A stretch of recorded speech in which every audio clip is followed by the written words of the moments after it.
Tissue খুব দারুণ একটা চ্যাপ্টার। এখান থেকে যে প্রশ্নগুলো আসে সবাই উত্তর করতে সাহস পায় না। কেন পায় না? এর একটাই কারণ হচ্ছে যে কনসেপ্ট বোঝে না। তো আজকের ক্লাসে আমি কনসেপ্ট দেখাবো। তুমি যদি আগে একদমই না পড়ে থাকো, তুমি দেখবা আজকের ক্লাসে যা জানবা গত 2 বছরে তুমি তা শেখো নাই। ওকে, সো প্রথম স্লাইডেই আমরা চলে আসি। এখানে তোমরা যা দেখতে পাচ্ছ এটা হচ্ছে ভাজক টিস্যু। ভাজক টিস্যু থেকে পরীক্ষায় প্রশ্ন আসবে, ভাজক টিস্যু কাকে বলে, 2 নম্বর হচ্ছে ভাজক টিস্যুর বৈশিষ্ট্য কি, ভাজক টিস্যুর কাজ কি। তো প্রথমে আমরা আসি ভাজক টিস্যু।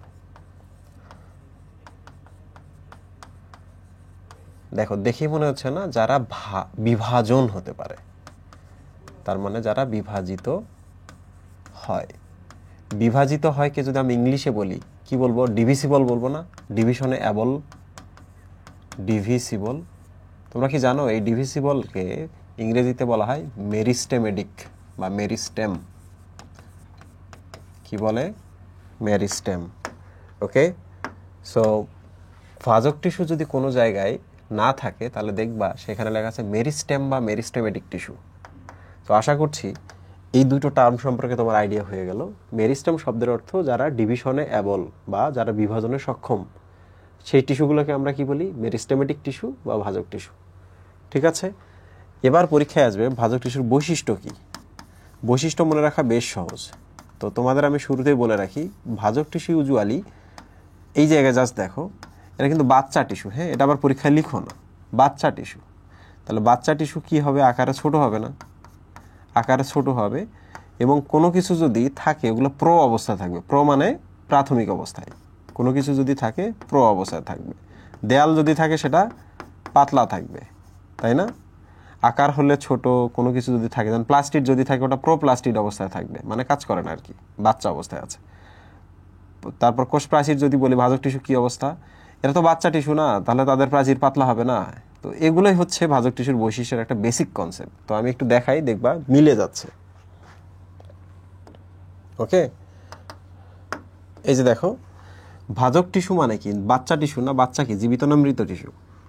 টিস্যু বয়স হলে মারা যেতে পারে, কিন্তু নতুন টিস্যু সবসময় জীবিত টিস্যু। তো কেবল জন্ম নিল না ভাজক টিস্যুগুলা, তাহলে ভাজক টিস্যু কি হয়? ছোট হয় আকারে। সবাই ছোট হয়। তাহলে বলো তো, পৃথিবীর সব বাচ্চা দেখতে মোটামুটি একই না? সব ডিম দেখতে একই, ঠিক কিনা? ভাজক টিস্যু সবসময় বেশি হবে, সম আকারের হবে। এই যে দেখো, এখানে সবগুলো ষড়ভুজ আকার এবং সব আকার সেম, এটা ভাজক টিস্যু। এখানে যতগুলো দেখছো একটু লম্বা আর কি। হ্যাঁ, 1 2 3 4, চারটাই সেম, চারটাই সম আকারের, তাই না? আবার দেখো যেগুলো আয়তাকার সবগুলো সেম, সবগুলো সম আকারের। বুঝেছো? তাহলে ভাজক টিস্যু ছোট হবে, আকারগুলো সেম হবে, ব্যাস তাহলে সেম হবে। ভাজক টিস্যু কেবল জন্ম নিয়েছে, এই জন্য জীবিত হবে। সব পজিটিভ জিনিস সবসময় ভাজক টিস্যুর পক্ষে যায়। দেখো ভাজক টিস্যুগুলো কি ক্ষমতা সম্পন্ন, এটা তো আমরা আগেই বলেছি। ভাজক মানেই সে বিভাজনে সক্ষম। ভাজক টিস্যুর কোষগুলো সাধারণত আয়তাকার হতে পারে, তারপর হচ্ছে ডিম্বাকার হইতে পারে, ষড়ভুজাকার হইতে পারে, পঞ্চভুজাকার হইতে পারে। সবগুলো সেম সেম হবে। ধরা যাক এটা এক ধরনের টিস্যু, তারা সবাই সেম। ওটা অন্য ধরনের টিস্যু, ওদের আকার সবার সেম। ঠিক আছে, এই তো। এবার ভাজক টিস্যুর যে কোষ প্রাচীর আছে, আমরা জানি কোষ প্রাচীর সেলুলোজ দ্বারা তৈরি। তাহলে এই টার্মটা কিন্তু ইম্পর্টেন্ট, বুঝছো? নট সেলুলোজ, পাতলা কোষ প্রাচীরটা ইম্পর্টেন্ট। তাহলে ভাজক টিস্যুর কোষ প্রাচীর কেমন? পাতলা। ভাজক টিস্যু যখন বয়স বাড়ে কোষ প্রাচীর তখন পুরু হয়। ওকে, পাতলা কোষ প্রাচীর হওয়ার আরেকটা কারণ হচ্ছে এদের সেকেন্ডারি প্রাচীর যেটা, সেটা নাই। কোষ প্রাচীরের যে সেকেন্ডারি লেয়ারটা আছে না, সেটা নাই, শুধু প্রাইমারিটা আছে। আচ্ছা, এরপর দেখো ভাজক টিস্যুর নিউক্লিয়াস অপেক্ষাকৃত বড়। দেখো নিউক্লিয়াস বড় আর সাইটোপ্লাজম ঘন। এই জিনিসটা একটু বোঝাই। এই কোষটা যদি ভাজক টিস্যু হয়, জাস্ট জন্ম নিয়েছে, তাহলে সকল তথ্য সে নিউক্লিয়াসে এখন ধারণ করতেছে, তাই না? তাকে তো জীবনে বেঁচে থাকতে হবে। তাহলে নিউক্লিয়াসে যেহেতু ব্রেইন, নিউক্লিয়াসে যেহেতু সব কিছু ওটা আকারে বড় থাকবে, সব থাকবে। ভবিষ্যতে নষ্ট হইতে পারে, কমে যাইতে পারে, জন্মের পর কিন্তু থাকতেই হবে তাকে, এবং বেশি থাকতে হবে। ভাজক টিস্যু কেবল জন্ম নিছে। তোমরা বলো তো, আমাদের এখন গ্রোথ কি অনেক বেশি হয়? হয় না। যখন আমরা ছোট ছিলাম প্রত্যেক দিন আমাদের ওয়েট বাড়তো, প্রত্যেক দিন আমাদের শরীরে এত কাজ হইতো যে আমরা খুব দ্রুত 14-15 বছরের মধ্যে এত বড় একটা ভূমিরূহ হয়েছি। এবার বলো তো, 20 বছর 24 বছরের পরে কি আমরা আর 1 হাত লম্বা হই? হই না। তাহলে ছোট যত বৃদ্ধি তত। আর বৃদ্ধি যত বেশি তত বিক্রিয়া লাগবে, আর বিক্রিয়া মোস্টলি কোথায় হয় বলো তো? সাইটোপ্লাজমে না? তাহলে সাইটোপ্লাজমে এই উপাদানগুলো তুলনামূলক স্থায়ী টিস্যুর থেকে অনেক বেশি হবে। তাহলে বলো, নিউক্লিয়াস আকারে বড় এবং সাইটোপ্লাজম কি ঘন হয়, তাই না? আচ্ছা, ভাজক টিস্যুর কোষে সাধারণত কোষ গহ্বর থাকে না। আচ্ছা, তোমরাই বলো, নতুন একটা বাড়ি হয়েছে, নতুন বাড়ির কি বজ্র পদার্থ থাকবে? বজ্র থাকবে? থাকবে না। এই জন্য একটা স্পেয়ার রুম বা অতিরিক্ত একটা রুমকে রাখবে ময়লা রাখার জন্য? লাগে না। একটা বাড়ি যখন অনেক দিন থাকে, অনেক দিন মানুষজন জন্মায়, তখন চেয়ার ভেঙে গেছে, টেবিল ভেঙে গেছে, টেলিভিশন ভেঙে গেছে, তাহলে একটা রুমের মধ্যে রেখে দাও। তাহলে এই অতিরিক্ত রুম বা অতিরিক্ত যে গহ্বরটা কোষের, এইটা কিন্তু স্থায়ী টিস্যুর ক্ষেত্রে থাকে, নন ভাজক টিস্যুর ক্ষেত্রে। তাহলে দেখো, ভাজক টিস্যুতে কোনো কোষ গহ্বর নাই, আকার ছোট হয়েছে, সাইটোপ্লাজম এতই ঘন এবং নিউক্লিয়াস এত বড়, আর দরকারই নেই একটা কোষ গহ্বরের। এরা ঘন সন্নিবিষ্ট হয়, এদের আন্তঃকোষীয় ফাঁক থাকে না। এটা পজিটিভ জিনিস, হ্যাঁ, আন্তঃকোষীয় কোনো ফাঁক এদের নাই। তোমরাই বলো তো, যখন কোষ বড় হয় তখন কোষের ফাঁকে ফাঁকে কি এরকম ফাঁকা থাকে না? এই যে দেখো, আন্তঃকোষীয় ফাঁকা। কিন্তু কোষ যখন ছোট হয় তখন কি কোনো ফাঁকা আছে মাঝখানে? নাই। আর একটা কারণ হচ্ছে কেন আন্তঃকোষীয় ফাঁক থাকে না, একটা কারণ হলো যে কোষ প্রাচীর পাতলা, তো এই জন্য। তুমি বলো তো, আমি যে 4টা খোলসওয়ালা ডিম একসাথে রাখি, 2 ডিমের মাঝখান জায়গাগুলো ফাঁকা ফাঁকা থাকবে না? কিন্তু যখন আমি কোষ প্রাচীরটা পাতলা করব, ফ্লেক্সিবল করব, মনে করো ডিমের খোসাটা নাই, এখন ডিমগুলো এক জায়গায় রাখো, তো ডিমগুলো একটু কি চ্যাপটা চ্যাপটা হবে, হয়ে মাঝখানে ফাঁকাগুলো ফিল আপ হবে না? তাহলে কোষ প্রাচীর পুরু হওয়ার কারণে মাঝখানে ফাঁকা থাকে, কোষ প্রাচীর পাতলা হওয়ার কারণে মাঝখানে কোনো স্পেস থাকে না। আরেকটা কারণ কি, কোষগুলো এতই ছোট যে মাঝখানে স্পেস থাকে না, সবগুলো ভরাট থাকে। তো এই জিনিসটা মাথায় রাখতে হবে, আন্তঃকোষে ফাঁকা নেই। আমি আরেকটা জিনিস বলেছি না, জন্মের পর আমাদের শরীরে অনেক বিক্রিয়া হয়, কারণ বৃদ্ধি পাইতে হবে তো তাড়াতাড়ি। এই যে দেখো, বিক্রিয়ার হার বেশি। কিসের হার বেশি? বিক্রিয়ার হার বেশি। বিক্রিয়া মানে বিপাক, ঠিক আছে? সব সময় প্রচুর বিপাক চলে, মানে সর্বদাই খুবই বিপাক চলতেছে। এবার দেখো, এদের কোষে কোনো সঞ্চিত খাদ্য, খরিত বা বজ্র পদার্থ থাকে না। দেখো, খরিত বস্তু হওয়ার জন্য কোষ প্রাচীর মানে পুরু হয়, তারপর খরিত বস্তু আসে। তো সহজ করে বলো তো, এদের এত বেশি বিক্রিয়া হয়, মনে করো যে তুমি ভাত খাচ্ছ, তোমার এত বেশি ক্ষুধা লাগছে, এত বেশি ভাত খাচ্ছ, তুমি কি মাছের কাঁটা টাটা সব খায় ফেলবে না? তখন বজ্র পদার্থ থাকবে, আর এই বজ্র পদার্থ থাকার জন্য কোষ গহ্বর থাকবে, রাইট? আবার বলো তো, প্লেটে তুমি কিছু রাখবা, এত বেশি ক্ষুধা তোমার, এত বেশি কাজ চলতেছে তোমার শরীরে। তাহলে দেখো, ভাজক টিস্যুতে এত কাজ চলে যে তারা কোনো কিছু ক্ষরণ করে না, সব হজম করে ফেলে, কোনো বজ্র পদার্থ উৎপন্ন হয় না, সব খায় ফেলে। আর এখানে দেখো, তারা কোনো খাদ্য সঞ্চিত রাখে না, কোনো সঞ্চিত খাবার রাখে না, এত বেশি খায় যে সব শেষ হয়ে যায়। এই যে দেখছো, এই জিনিসটা আমি শুরুতেই বলেছিলাম, এই জিনিসটা আলাদা করে মনে রাখবা। তো এদের শরীরে ধরা যাক একটা ভাজক কোষ, এইরকম একটা কিছু আছে। দেখো, এটা কিন্তু ক্লোরোপ্লাস্ট না, এটা এটা লিউকোপ্লাস্ট না, এটা ক্রোমোপ্লাস্ট না, এটা একটা প্রাথমিক অবস্থায় আছে। তো এই কোষটা যদি উদ্ভিদের মূলে যায় তখন এটা ক্লোরোপ্লাস্ট হবে, সরি, কাণ্ডে গেলে পাতায় গেলে ক্লোরোপ্লাস্ট হবে। মূলে যায় এটা কি লিউকোপ্লাস্ট হবে। কিন্তু কোষটা তো কেবল জন্ম নিছে, সে জানেই না, কিন্তু সে কিচ্ছু জানে না, এই জন্য ওই প্লাস্টিকটা কি হবে ও নিজেও জানে না, অবস্থায় আছে, প্রাথমিক অবস্থায় আছে, শেষ। দেখো, এটা এটা স্থায়ী টিস্যু, আর এইটা হলো ভাজক টিস্যু। চেহারা দেখো তো, ভাজক টিস্যুগুলো সাধারণত ছোট, দৈর্ঘ্যপ্রস্থ প্রায় সমান হয় না? হয়। ভাজক টিস্যু অপরিণত কোষ দ্বারা তৈরি। অপরিণত কোষ মানে কি? নতুন যে জন্ম নিছে এই কোষটা, দেখো ওর প্লাস্টিকটা এখনো ক্লোরোপ্লাস্ট হয় নাই, তার মানে কি এই কোষটা এখন সালোকসংশ্লেষণ করতে পারবে?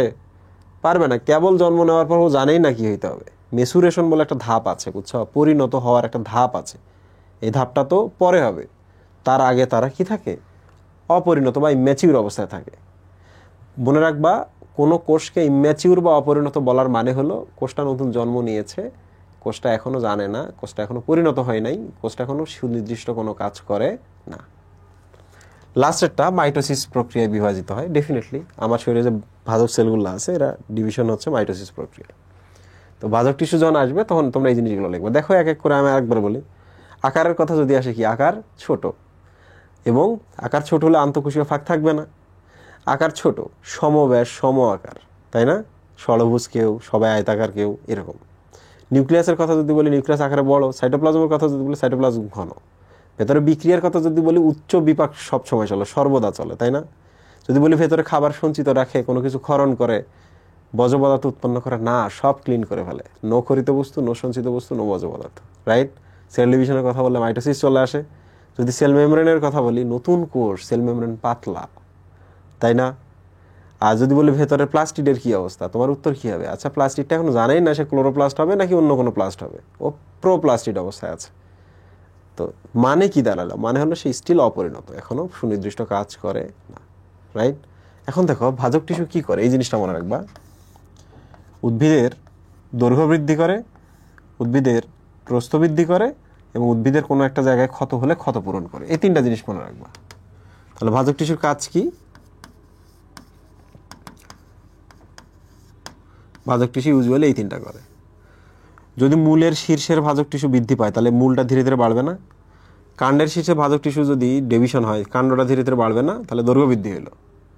আর উদ্ভিদের প্রস্থ বরাবর, মানে বৃত্তাকারে যে ভাজক টিস্যুগুলো থাকে, ওরা যদি বৃদ্ধি পায়, তোমরাই বলো বৃদ্ধি পাইলে কি? দেখো বাড়তেছে না, ব্যাস বাড়তেছে না, উদ্ভিদটা মোটা হচ্ছে না, হচ্ছে। এই জায়গায় যদি উদ্ভিদ একটা ছাগল কামড় দেয়, এখানকার কোষগুলো উঠে যাবে, তাহলে ওই জায়গায় ভাজক টিস্যুগুলো বিভাজিত হয়ে ক্ষতপূরণ করবে। এই তো। এবার ভাজক টিস্যুর ক্লাসিফিকেশনে চলে আসি। খুব ইম্পর্টেন্ট ক্লাসিফিকেশন। প্রথমে যে ক্লাসিফিকেশন, সেটা উৎপত্তি অনুসারে, মানে ভাজক টিস্যুগুলো আসলে জন্ম নিতে আছে কিভাবে, এইটা।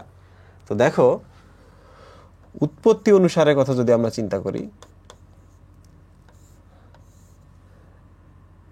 এই যে প্রথম যে টিস্যুটা আছে না, আজ আমাদের মানুষের কথা চিন্তা করো তো, মানুষ উৎপত্তি অনুসারে কিভাবে আসছে? প্রথম দুইজন মানুষ ছিল, ধরা যাক অ্যাডাম এবং ইভ, আদম এবং হাওয়া, তাই না? তাহলে এদেরকে আমরা কি বলবো? এদেরকে আমরা বলবো প্রথম ভাজক টিস্যু বা প্রোমেরিস্টেম। আদম হাওয়া কি কোটি কোটি না, খুবই অল্প, মানে দুইজন। তাহলে প্রথম যারা জন্ম ডিভিশন শুরু করেছিল, দে আর প্রোমেরিস্টেম। এটা তুমি যদি দেখো, এই যে এখানে লেখা আছে, উদ্ভিদের কাণ্ড বলো আর মূল বলো, অগ্রভাগের শীর্ষদেশে একটি অতি ক্ষুদ্র বা একটি ক্ষুদ্র অঞ্চল, যেখান থেকে সেল ডিভিশন হয়ে পরবর্তী যে টিস্যুগুলো উৎপন্ন হবে, ওগুলো উৎপন্ন করে। ঠিক আছে? এবার দেখো এই টিস্যুটার দিকে, এখানে তাকাও, তাকাও, মূল বা কাণ্ডের শীর্ষে এরা ছিল, ঠিক আছে? তো এখন দেখো, এই কোষগুলো ডিভিশন হয়ে নতুন কিছু কোষ হইলো, এই কোষগুলো ডিভিশন হয়ে নতুন কিছু কোষ হলো, বুঝছো? দেখো এরা বাড়তেছে, দেখো দেখো দেখো, বাড়তেছে, এরাও দেখো ডিভিশন হয়ে বাড়তেছে। তাহলে প্রোমেরিস্টেমের পরে ওই ছোট ছোট টিস্যুগুলো থেকে যে টিস্যুগুলো উৎপন্ন হইলো, এদেরকে আমরা বলতে পারি না যে এরা প্রথম পাইলাম, এগুলা প্রথম মানুষ পাইতেছি, ওরা তো আদম হওয়ার পরে প্রথম মানুষ পাইতেছি। তাহলে এই জন্য এগুলোকে প্রথম বা প্রাইমারি ভাজক টিস্যু বলে। আচ্ছা, একটা জিনিস বলো তো, এই প্রাইমারি ভাজক টিস্যুগুলো চেহারা দেখে বলো তো, এই দিকে ডিভিশন হচ্ছে না, এটা এই দিকে ডিভিশন হচ্ছে না, তাইলে আমরা বলতে পারি না যে প্রাইমারি ভাজক টিস্যুগুলো আসলে কি করে? উদ্ভিদের দৈর্ঘ্য না প্রস্থ বৃদ্ধি করলো? দৈর্ঘ্য বৃদ্ধি করে, তাই না? ঠিক কি না? আচ্ছা, এমন একটা কাজ দেখো তো, আবার ইন্টারেস্টিং একটা কাজ দেখো তো, সেটা হলো এই টিস্যুগুলোর দিকে যাইতেছে, এই টিস্যুগুলো ওই দিকে যাইতেছে, তাহলে পেছনের টিস্যুগুলোর কি বয়স হয়ে যাইতেছে না? টিস্যু তো ধীরে ধীরে ধীরে ধীরে ভাজক টিস্যুগুলো বাড়তেছে, তাহলে পেছনের টিস্যুগুলোর কি বয়স হয়ে যাচ্ছে না? পরবর্তীতে এই টিস্যুগুলো যদি চারপাশে এরকম বাড়ে, এই পাশে এই পাশে বাড়তেছে, দেখো বৃত্তাকারে বাড়তেছে বাড়তেছে বাড়তেছে সেল ডিভিশনের মাধ্যমে, তাহলে বলো তো এই টিস্যুগুলো কোত্থেকে আসলো? এই যে প্রাইমারি ভাজক টিস্যুগুলা থেকে কি এটা আসলো না? আসলো কি না? কিংবা এই যে টিস্যুগুলো এইদিকে যাচ্ছিল, প্রাইমারি ভাজক টিস্যু আমরা বললাম, যেগুলো যাচ্ছিল প্রাইমারি ভাজক টিস্যু, এদের পেছনেরগুলোর নাম স্থায়ী টিস্যু, তাই না? তাহলে এগুলোর নাম কি বলো? এগুলোর নাম কি? এগুলো বয়স বাড়ছে, এগুলোর নাম এখন স্থায়ী টিস্যু, ঠিক তো? তো স্থায়ী টিস্যুগুলো দেখো মাঝে মাঝে চাইলে ডিভিশন হইতে পারে, ডিভিশন হইলে দেখো তো ব্যাস বৃদ্ধি করলো না? তাহলে এরাই হচ্ছে প্রথম টিস্যু যারা দৈর্ঘ্য বৃদ্ধি করতেছিল, এরাই হচ্ছে দ্বিতীয় টিস্যু যারা ব্যাস বৃদ্ধি করতেছে, এই জন্য এদেরকে বলা হয় সেকেন্ড বা সেকেন্ডারি টিস্যু। কাজ কি? উদ্ভিদের ব্যাস বৃদ্ধি, প্রস্থ বরাবর বৃদ্ধি। দেখছো, আমরা পেয়ে গেলাম। তাহলে পরীক্ষায় প্রশ্ন আসবে যে প্রোমেরিস্টেম কি জিনিস? প্রোমেরিস্টেম হচ্ছে মূল বা কাণ্ডের শীর্ষের ওই প্রথম খুবই অল্প কোষ, অল্প একটু কোষ, যেখান থেকে পরের কোষগুলো উৎপন্ন হয়। তারপর প্রাইমারি কি? ওই কোষগুলো থেকে দেখো সেল ডিভিশনের মাধ্যমে মূল বা কাণ্ডের দিকে দৈর্ঘ্য বৃদ্ধি হচ্ছে।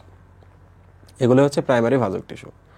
প্রাইমারি ভাজক টিস্যুগুলো যেগুলা প্রথম দিকে উৎপন্ন হয়েছে, এখন তো এখানে বৃদ্ধি চলতেছে, প্রথম দিকে যারা উৎপন্ন হয়েছে বা এই যে এখানে এগুলো প্রথম দিকে উৎপন্ন হয়েছে, এরা এখন স্থায়ী টিস্যুতে কনভার্ট হয়ে গেছে, এরা আর বিভাজন হয় না।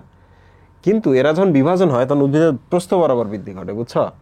এই জন্য এদেরকে বলা হয় ভাজক টিস্যু, কিন্তু এগুলো স্থায়ী টিস্যু থেকে আসছে।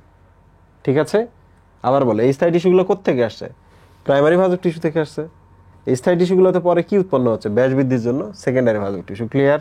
প্লিজ দয়া করে এই জিনিসটা দেখবা যে প্রাইমারি ভাজক টিস্যু, সেকেন্ডারি ভাজক টিস্যু। ঠিক আছে, এখন যদি আমি প্রশ্ন করি বলো তো প্রাইমারি ভাজক টিস্যু কোথায় থাকে, তুমি বলবা না যে প্রাইমারিগুলো বিভাজন করে করে এখন এখানে না কাণ্ডের শীর্ষে, প্রাইমারিগুলো দেখো হলুদগুলো বিভাজন করতে করতে এখন এখানে না মূলের শীর্ষে, সবসময় শীর্ষভাগে থাকে।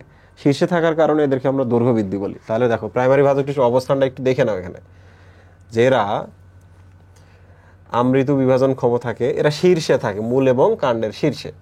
মূল এবং কাণ্ডের শীর্ষে থাকার কারণে কি হয়? এরা দৈর্ঘ্য বৃদ্ধি করে। এই যে দেখো দৈর্ঘ্য বৃদ্ধি করে। আর পেছনে রেখে দেওয়ার টিস্যুগুলো স্থায়ী টিস্যুতে কনভার্ট হয়েছে, এরা কোথায় থাকে বলো তো? এরা উদ্ভিদের ব্যাস বরাবর থাকে এবং কি হয় দেখো, কোনো স্থায়ী টিস্যু থেকে পরবর্তী সময় যদি উৎপন্ন হয় তাদেরকে সেকেন্ডারি ভাজক টিস্যু বলে। সেকেন্ডারি ভাজক টিস্যু ভ্রূণ অবস্থার অনেক পরে সৃষ্টি হয়, মানে এগুলো পরে আসছে আর কি, জন্ম নিছে প্রথম দিকেই, কিন্তু এগুলা কনভার্ট হয়ে গেছে স্থায়ী টিস্যুতে। এটা একটু কমপ্লিকেটেড, যে কারণে আমি এখন বোঝাবো না, বাট আমি যে এইটা বোঝাবো, বুঝছো? অবস্থান অনুসারে যখন বোঝাবো তখন এই টার্ম দুটো বুঝিয়ে দিব। তো যাই হোক, এরা ব্যাস বৃদ্ধি করে। এবার আমরা চলে আসি অবস্থান অনুসারে। হ্যাঁ, উদ্ভিদের এটা আমরা কাণ্ড ধরি, এইদিকে কাণ্ড, উদ্ভিদের এইটা আমরা মূল ধরি। ঠিক আছে, আশা করছি বুঝতে পেরেছো। বলো তো এই দিকে যারা আছে তারা শীর্ষ বৃদ্ধি ঘটিয়ে যাচ্ছে না? এরা শীর্ষস্থ ভাজক টিস্যু না মহিম? এবার অবস্থান অনুসারে ভাজক টিস্যু দেখতেছি। এখানে যারা আছে এরাও কি শীর্ষ না? মূলের শীর্ষে আছে, এরাও শীর্ষস্থ ভাজক টিস্যু। ইংলিশ কি? Apical meristem. ইংলিশ কি? Apical meristem. ঠিক আছে, ওকে। আচ্ছা, শীর্ষস্থ ভাজক টিস্যু আমরা পেলাম। আচ্ছা বলো তো এই কোষগুলো এখন এখানে, এরা একদিন তো এখান থেকে জার্নি শুরু করেছিল না? তাহলে ধরা যাক এই টিস্যুগুলা এরকম করে জার্নি শুরু করে করে করে করে করে এইদিকে চলে গেছে, এগুলো জার্নি শুরু করে করে করে করে করে করে এইদিকে চলে আসে। ঠিক আছে, তো এমন হয় না যে এই যে টিস্যুগুলোর কথা বলো, এই টিস্যুগুলো স্থায়ী টিস্যুতে কনভার্ট হয়েছে না? হয়েছে কি না? স্থায়ী টিস্যুতে কনভার্ট হয়েছে কি না? হয়েছে কি না? ওরা তো যাচ্ছে, আর পেছনের কোষগুলো স্থায়ী টিস্যু হয়ে যাচ্ছে, মানে বয়স হয়ে যাচ্ছে। তারপরেও দেখা যায় যে এদের ফাঁকে ফাঁকে কিছু টিস্যু তখনও ভাজক টিস্যু হিসাবে থেকে যায়। এই যে দেখছো, ভাজক টিস্যু হিসেবে থেকে গেছে। তোমরা আমাকে বলো তো এই ভাজক টিস্যু অবস্থান অনুযায়ী আমরা কি বলতে পারি? এই দুইটা স্থায়ী টিস্যুর মাঝখানে আটকে আছে না ইন্টার, এটা একটা লেয়ার, এটা একটা লেয়ার, ক্যালারি। ঠিক আছে, তাহলে আমরা বলতে পারি ইন্টার ক্যালারি ভাজক টিস্যু, বা বাংলায় আমরা কি বলবো? দুইটার মাঝখানে নিবেশিত আছে, নিবেশিত ভাজক টিস্যু, তাই না? ঠিক কিনা? তাহলে এই জিনিসটা মাথায় রাখতে হবে যে অবস্থান অনুসারে প্রথমটা হচ্ছে শীর্ষক, মূল এবং কাণ্ডের শীর্ষে এরা থাকে। পরেরটার নাম ইন্টার ক্যালারি, তাহলে দুইটা স্থায়ী টিস্যুর মাঝখানে থাকে। আর পার্শ্বীয় ভাজক টিস্যু কি জিনিস? এই পার্শ্বীয়টা যখন আমি পড়াবো তখন আমি দেখো এই যে কর্ক ক্যাম্বিয়াম এবং ইন্টারফেসিকুলার ক্যাম্বিয়াম কনসেপ্টটা ক্লিয়ার করে দেবো। ওকে,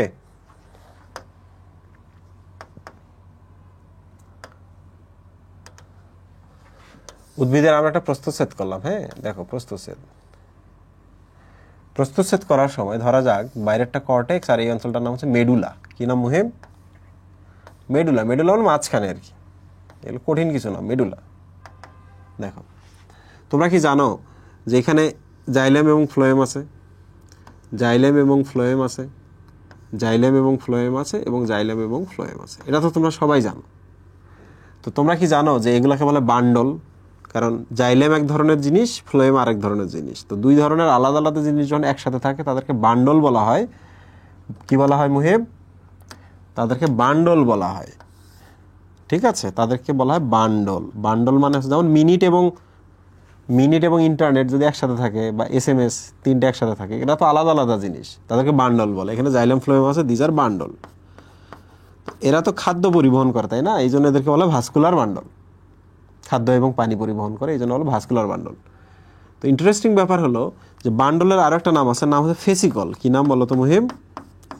ফেসিকল, ফেসিকল মানে বান্ডল। বলো তো এখানে কয়টা ফেসিকল বা কয়টা বান্ডল আছে? 4টা না? তো এখন যে ইন্টারেস্টিং জিনিসটা আমি তোমাদের বলি সেটা হলো এই ফেসিকল এবং এই ফেসিকলের মাঝখানে এই যে দেখো কিছু কোষ আছে, দেখছো? এই ফেসিকল এবং এই ফেসিকলের মাঝখানেও কিছু কোষ আছে। এই ফেসিকল এই ফেসিকলের মাঝখানেও কিছু কোষ আছে। এই ফেসিকল এই ফেসিকলের মাঝখানেও কিছু কোষ আছে। তাহলে বলো তো দুইটা ফেসিকলের মাঝখানে যে কোষগুলো থাকবে, এই যে কোষগুলো আছে এখানে, এটাকে কি আমরা ইন্টারফেসিকুলার কোষ বলবো না? ইন্টারফেসিকুলার কি বলবো মহিম? ইন্টারফেসিকুলার কোষ। তোমরা কি জানো এই কোষগুলোর চেঞ্জ হয়ে চাইলে জাইলাম ফ্লোয়েম বানাইতে পারে, নিজেরা কি হইতে পারে? চেঞ্জ হইতে পারে। তাহলে ইন্টারফেসিকুলার কোষগুলো নিজেদের চেঞ্জ করতে পারে। আর চেঞ্জ মানে হচ্ছে ক্যাম্বিয়াম। যারা নিজেদের চেঞ্জ করে অন্য টিস্যুতে কনভার্ট হয় তাদেরকে বলা হয় ক্যাম্বিয়াম। তাহলে এদের অবস্থান অনুসারে আমরা বললাম ইন্টারফেসিকুলার বা দুই বান্ডলের মাঝখানে, আর এই কোষগুলোর ক্ষমতার জন্য আমরা বললাম ক্যাম্বিয়াম। ক্যাম্বিয়াম শব্দের অর্থ যারা নিজেদের চেঞ্জ করে প্রয়োজনীয় টিস্যুতে কনভার্ট হইতে পারে, জাইলেমে বা ফ্লোয়েমে। এবার পাইছো? তোমরাই বলো তো এই কোষটা যদি বিভাজন হয় তাহলে কোষের বিভাজনটা কোন দিকে ঘটবে? এদিকে কোষগুলো বাড়বে না? কোষের কেন্দ্রের দিকে তো জায়গা নেই, উদ্ভিদ তো মোটা হয় এই দিকে। তাহলে বলো তো ইন্টারফেসিকুলার কোষগুলো বিভাজন হলে এদিকে বাড়বে না? তাহলে উদ্ভিদটা কি মোটা হচ্ছে না? তাহলে সেকেন্ডারি বৃদ্ধি হচ্ছে না? তোমরাই বলো উদ্ভিদ প্রস্থ বরাবর বৃদ্ধিকে আমরা কি বলি? সেকেন্ডারি বৃদ্ধি বলি না? তাহলে এই যে দেখো তো ইন্টারফেসিকুলার ক্যাম্বিয়াম যেই না বলছে, সাথে সাথে বলছে না এরা সেকেন্ডারি বৃদ্ধি ঘটায় বা প্রস্থ বরাবর বৃদ্ধি ঘটায়, এই জন্য এরা সেকেন্ডারি ভাজক টিস্যু, তাই না? আর অবস্থান অনুসারে বলো তো এরা কোন ধরনের ভাজক টিস্যু? পার্শ্বীয়। এটা যদি কেন্দ্র হয়, কেন্দ্র থেকে যারা পরিধির দিকে থাকে সবাই পার্শ্বীয় ভাজক টিস্যু। এই যে দেখো পার্শ্বীয় ভাজক টিস্যুর নিচেও কিন্তু দেখো সেম জিনিসটা বলছে। অনেকেই বোঝো নাই হোয়াট ইজ প্রাইমারি বৃদ্ধি, হোয়াট ইজ সেকেন্ডারি বৃদ্ধি। দেখো প্রাইমারি বৃদ্ধি শব্দের অর্থ হলো উদ্ভিদের দৈর্ঘ্য বরাবর বৃদ্ধি। এটা উদ্ভিদ, তাহলে বৃদ্ধিটা কোন দিকে হবে? এই দিকে আর এই দিকে, এদিকে। আর সেকেন্ডারি বৃদ্ধি হচ্ছে প্রস্থ বরাবর বৃদ্ধি, ঠিক আছে? উদ্ভিদের প্রস্থ বা ব্যাস বৃদ্ধি। তো তোমরাই বলো, অনেকে কনফিউজড অলরেডি হয়ে গেছো। দেখো এরা কেন্দ্রে থাকে না, কেন্দ্রের পাশে দিয়ে থাকে, পাশ দিয়ে থাকে, এই জন্য পার্শ্বীয় ভাজক টিস্যু, ঠিক আছে? তো কনসেপ্ট বুঝবা তাইলে বুঝবা, পার্শ্ব থাকে বলেই বৃদ্ধিটা সবসময় কি হয়? প্রস্থ বৃদ্ধি পায়, উদ্ভিদের ব্যাস বৃদ্ধি পায়। আর ব্যাস বৃদ্ধি মানে সেকেন্ডারি বৃদ্ধি। তাহলে এদেরকে যদি আমরা ভাজক টিস্যু বলি, সেকেন্ডারি ভাজক টিস্যু। আর অবস্থান অনুসারে যদি বলি এরা কেন্দ্রে নাই, পাশে আছে, পার্শ্বীয় ভাজক টিস্যু। একই জিনিস, দুই ধরনের টিস্যু, অবস্থান অনুসারে এক নাম আর কাজ অনুসারে আর এক নাম, ঠিক আছে? তো আমরা তো ইন্টারক্যালারিও শিখেছি, ওটাও শিখেছি। এখন তোমাদের প্রশ্ন হলো ভাইয়া কর্ক ক্যাম্বিয়ামটা আবার কি জিনিস? দেখো ধরা যাক এই যে কোষগুলোর নাম হচ্ছে কর্ক বা বাকল। হ্যাঁ, এগুলোর নাম কি? কর্ক বা উদ্ভিদের বাকল। ধরা যাক দিজ আর বাকল। আচ্ছা বলো তো বাকলগুলো কি ডেড হয়ে যায় না? মারা যায় না? উদ্ভিদের বাকলগুলো খুলে খুলে পড়ে না? তো নিশ্চয় তার নিচে কিছু জীবিত কোষ আছে, আছে কিনা? এই যে এই কোষগুলা, এই কোষগুলাই কি নিজেকে চেঞ্জ করে হলুদ কোষগুলো বা বাকলে পরিণত হয়, হয় কিনা মুহিব? দেখো এই কোষগুলা নিজেকে চেঞ্জ করে বাকলে পরিণত হয়। বাকল কি উদ্ভিদের ভেতরের দিকে না বাইরের দিকে? বাইরের দিকে না? তাহলে বাইরের দিকে বৃদ্ধি ঘটে না? তোমরাই বলো তো এখন এই টিস্যুগুলা যেহেতু নিজেকে চেঞ্জ করে বাকল ঘটায়, তাহলে এদের নাম কি? চেঞ্জ করতে পারে নিজেদের, এই জন্য ক্যাম্বিয়াম। আর বাকল মানে কর্ক, তাহলে কর্কের নিচে যেহেতু এরা আছে এই জন্য এই বাকল তৈরি করে বলে এদের বলি বাকল বা কর্ক তৈরি করে, এই জন্য এদেরকে আমরা বলি কর্ক ক্যাম্বিয়াম, ঠিক আছে মুহিব? এরা নিজেদের চেঞ্জ করে কর্ক বানায়, নিজেদের চেঞ্জ করতে পারে বলেই ক্যাম্বিয়াম। ক্যাম্বিয়াম মানে চেঞ্জ। আর কর্ক বানায় বলে এদেরকে আমরা ওই বলি না বাচ্চার নাম হচ্ছে আব্দুল, বাপের নাম আব্দুলের বাপ, তাহলে এইগুলোর নাম হলুদগুলোর নাম হচ্ছে কর্ক, তাহলে কর্কের বাপের নাম হচ্ছে কর্ক ক্যাম্বিয়াম। আর এরা কর্ক তৈরি করে এবং এরা নিজেদের চেঞ্জ করতে পারে বা ক্যাম্বিয়াম, ঠিক আছে? এবার বলতো দুই ফেসিকলের মাঝখানে কি ছিল? ইন্টারফেসিকুলার ক্যাম্বিয়াম, তাই না? আর কর্কের নিচে তাহলে কি? কর্ক ক্যাম্বিয়াম। এবার বল এরা কি কেন্দ্রে আছে? এই কোষগুলা, এই কোষগুলা কেন্দ্রে নাই, পরিধির দিকে আছে, তাই তো? পাশে আছে, তাহলে এরাও পার্শ্বীয় ভাজক টিস্যু না? এরাও কি পার্শ্বীয় ভাজক টিস্যু কিনা? আবার এরা যদি বৃদ্ধি পায়, কর্ক তো বাইরের দিকে বৃদ্ধি পায়, তাহলে উদ্ভিদের ব্যাস বৃদ্ধি পায় না? আর ব্যাস বৃদ্ধি মানে কি বৃদ্ধি? সেকেন্ডারি বৃদ্ধি না? আর সেকেন্ডারি বৃদ্ধি মানে কি? সেকেন্ডারি ভাজক টিস্যু না? তাহলে দেখো কর্ক ক্যাম্বিয়াম সেকেন্ডারি ভাজক টিস্যু, এই যে দেখছো? তাহলে তোমাকে ম্যাথের মতো আগাইতে হবে, বিশেষ করে এই জায়গাটা, এই প্রথম পৃষ্ঠাটা বায়োলজি এই টিস্যু চ্যাপ্টারের সবচেয়ে কঠিন টপিক, সবচেয়ে কঠিন টপিক, ট্রাস্ট মি, সবচেয়ে কঠিন টপিক হচ্ছে এই প্রথম 2টা চ্যাপ্টার। না নিজে বোঝানোর সময় মনে হয় তুমি বুঝছো, না তুমি বোঝার সময় আচ্ছা এলোমেলো করে ফেলতেছি। সহজ জিনিস। তো শেষ অবস্থান অনুসারেও আমরা শিখলাম, কাজ অনুসারেও আমরা শিখলাম, আর তল অনুসারে, বিভাজনের তল অনুসারে এটা খুব সহজ। 3 ধরনের ভাজক টিস্যু আছে তল অনুসারে। দেখো, মাস, মাস শব্দের অর্থ কিন্তু ভর বা দলা। হ্যাঁ, এই জিনিসটা মনে রাখবা, ভারী দলা জিনিস বোঝায়। প্লেট বলতে বোঝায় এভাবে মনে রাখো পাতলা। প্লেট শব্দের অর্থ ফ্ল্যাট, ফ্ল্যাট মানে পাতলা। আর রিব বলতে বোঝায় পাঁজর, আর পাঁজর সবসময় কি হয়, লম্বা হয় না? পাঁজরগুলো কি আমাদের লম্বা না, পাঁজরের হাড্ডি?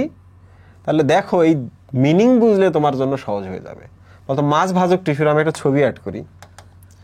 এই যে এখানে 2-3টা ভাজক টিস্যু আছে। তো এদেরকে আমি মাছ ভাজক টিস্যু কেন বললাম ভাই? কারণ এরা এদিক, এদিক এবং এদিক, মানে 3 তলে এরা নিজেদের, এরা কি করতে পারে, 3 তলে নিজেদের সংখ্যা বৃদ্ধি করতে পারে। তাহলে বল, এই কোষগুলাকে যদি আমি মাছ ভাজক টিস্যু বললাম, কি বললাম, মাছ ভাজক টিস্যু, দ্যাট মিন্স কি বোঝাইলো? দ্যাট মিন্স বোঝাইলো এরা যে বিভাজিত হয়, সব তলে বিভাজিত হয় এবং ধীরে ধীরে একটা দলা বানায়, একটা মাছ বানায়, তাই না? তাহলে পরীক্ষায় যদি আসে মাছ ভাজক টিস্যুর কাজ কি, দৈর্ঘ্য, প্রস্থ বা 3 তলে তারা বৃদ্ধি ঘটে এবং কোষপুঞ্জ গঠন করে। এই যে দেখছো, কোষপুঞ্জ গঠন করে। তো কাদের ক্ষেত্রে এটা করে? একটা উদ্ভিদের বীজের কথা বলো না। এই যে দেখো, আসো এখানে, একটা বর্ধনশীল ভ্রূণ, একটা উদ্ভিদের বীজ থেকে যেন গাছ হয়, সব দিকে তো আগে বৃদ্ধি ঘটাতে হবে, হবে না? নাকি সরু, এটা সুতার মতো উপরে, সরু সুতার মতো নিচে, এমন হয়? হয় না, বড় হয়, উপরে যায় পরে যায় ওগুলা, বাট বড় হয়। রেণুথলি, ছোট্ট একটা রেণুথলির একটু ফুলে যায়, ভেতরে রেণু তৈরি হয়, তার মানে সব দিকে বৃদ্ধি হয়। অ্যান্ডোস্পার্ম বা শস্য, তুমি যে বাদামটা খাও না, তুমি বলো তো বাদামটা কি সরু সুতার মতো? তা না, এটা দলা না বাদামটা।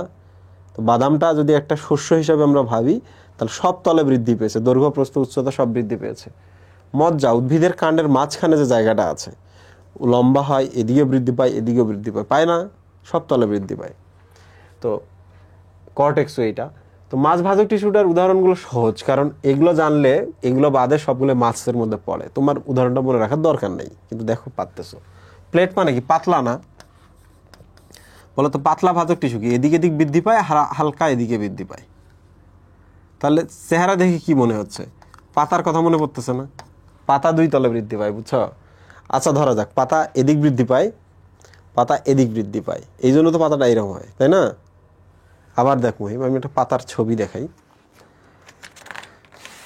এইটাই দেখো না, পাতলা না? তাহলে এটা প্লেট ভাজক টিস্যু, এদিকে বৃদ্ধি পাইছে না? দেখো পেন অনুসারে দেখো, এই অক্ষ বরাবর বৃদ্ধি পাইছে না? এই অক্ষ বরাবর বৃদ্ধি পাইছে না? এদিকে বৃদ্ধি পাইছে? পায় নাই। এদিকে তো বৃদ্ধি পাইলে তো ওটা মাছ ভাজক টিস্যু হয়ে যেত। মনে রাখবা,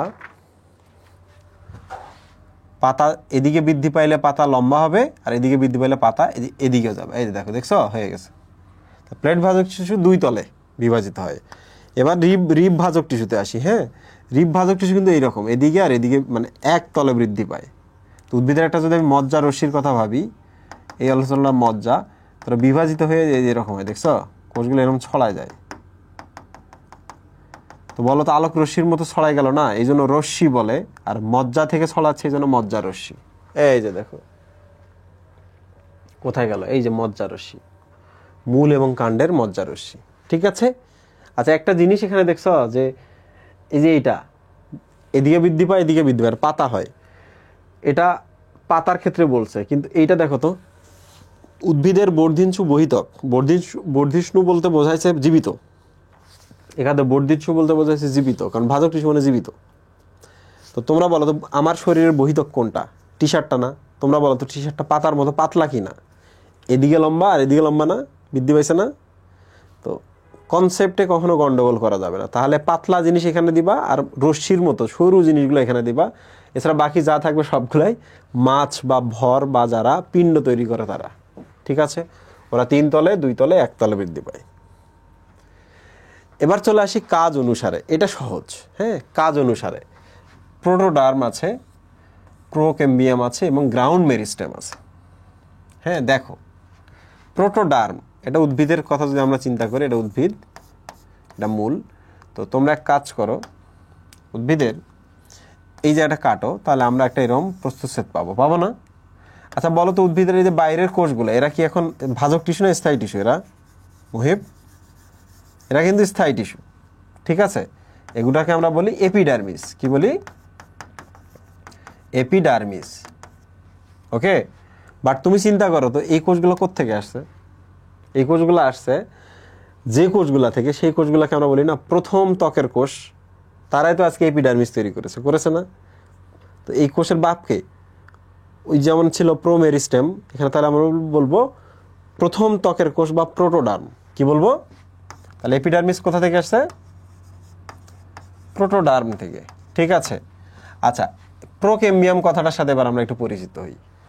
নাম দেখে মনে হচ্ছে না কেম্বিয়ামের বাপ, প্রো মানে আগেরটা, ঠিক কি না? তাহলে আমি এখানে চলে আসি, ধরা যাক হচ্ছে এই যে এখানে এটার মধ্যে এই যে এইটার নাম হলো কেম্বিয়াম, এটার নাম কি মুহিম? কেম্বিয়াম। তোমরা একটু ভালো করে চিন্তা করো, এই যে এটার নাম কি, ভেতরে আছে কেম্বিয়াম। তাহলে বলো তো, এই কোষটার বাপের নাম কি ছিল? তাহলে এটার নাম আমি দিলাম কি? কেম্বিয়াম। তাহলে এটা কেম্বিয়াম কোষ। তাহলে কেম্বিয়াম কোত্থেকে আসছে বলো?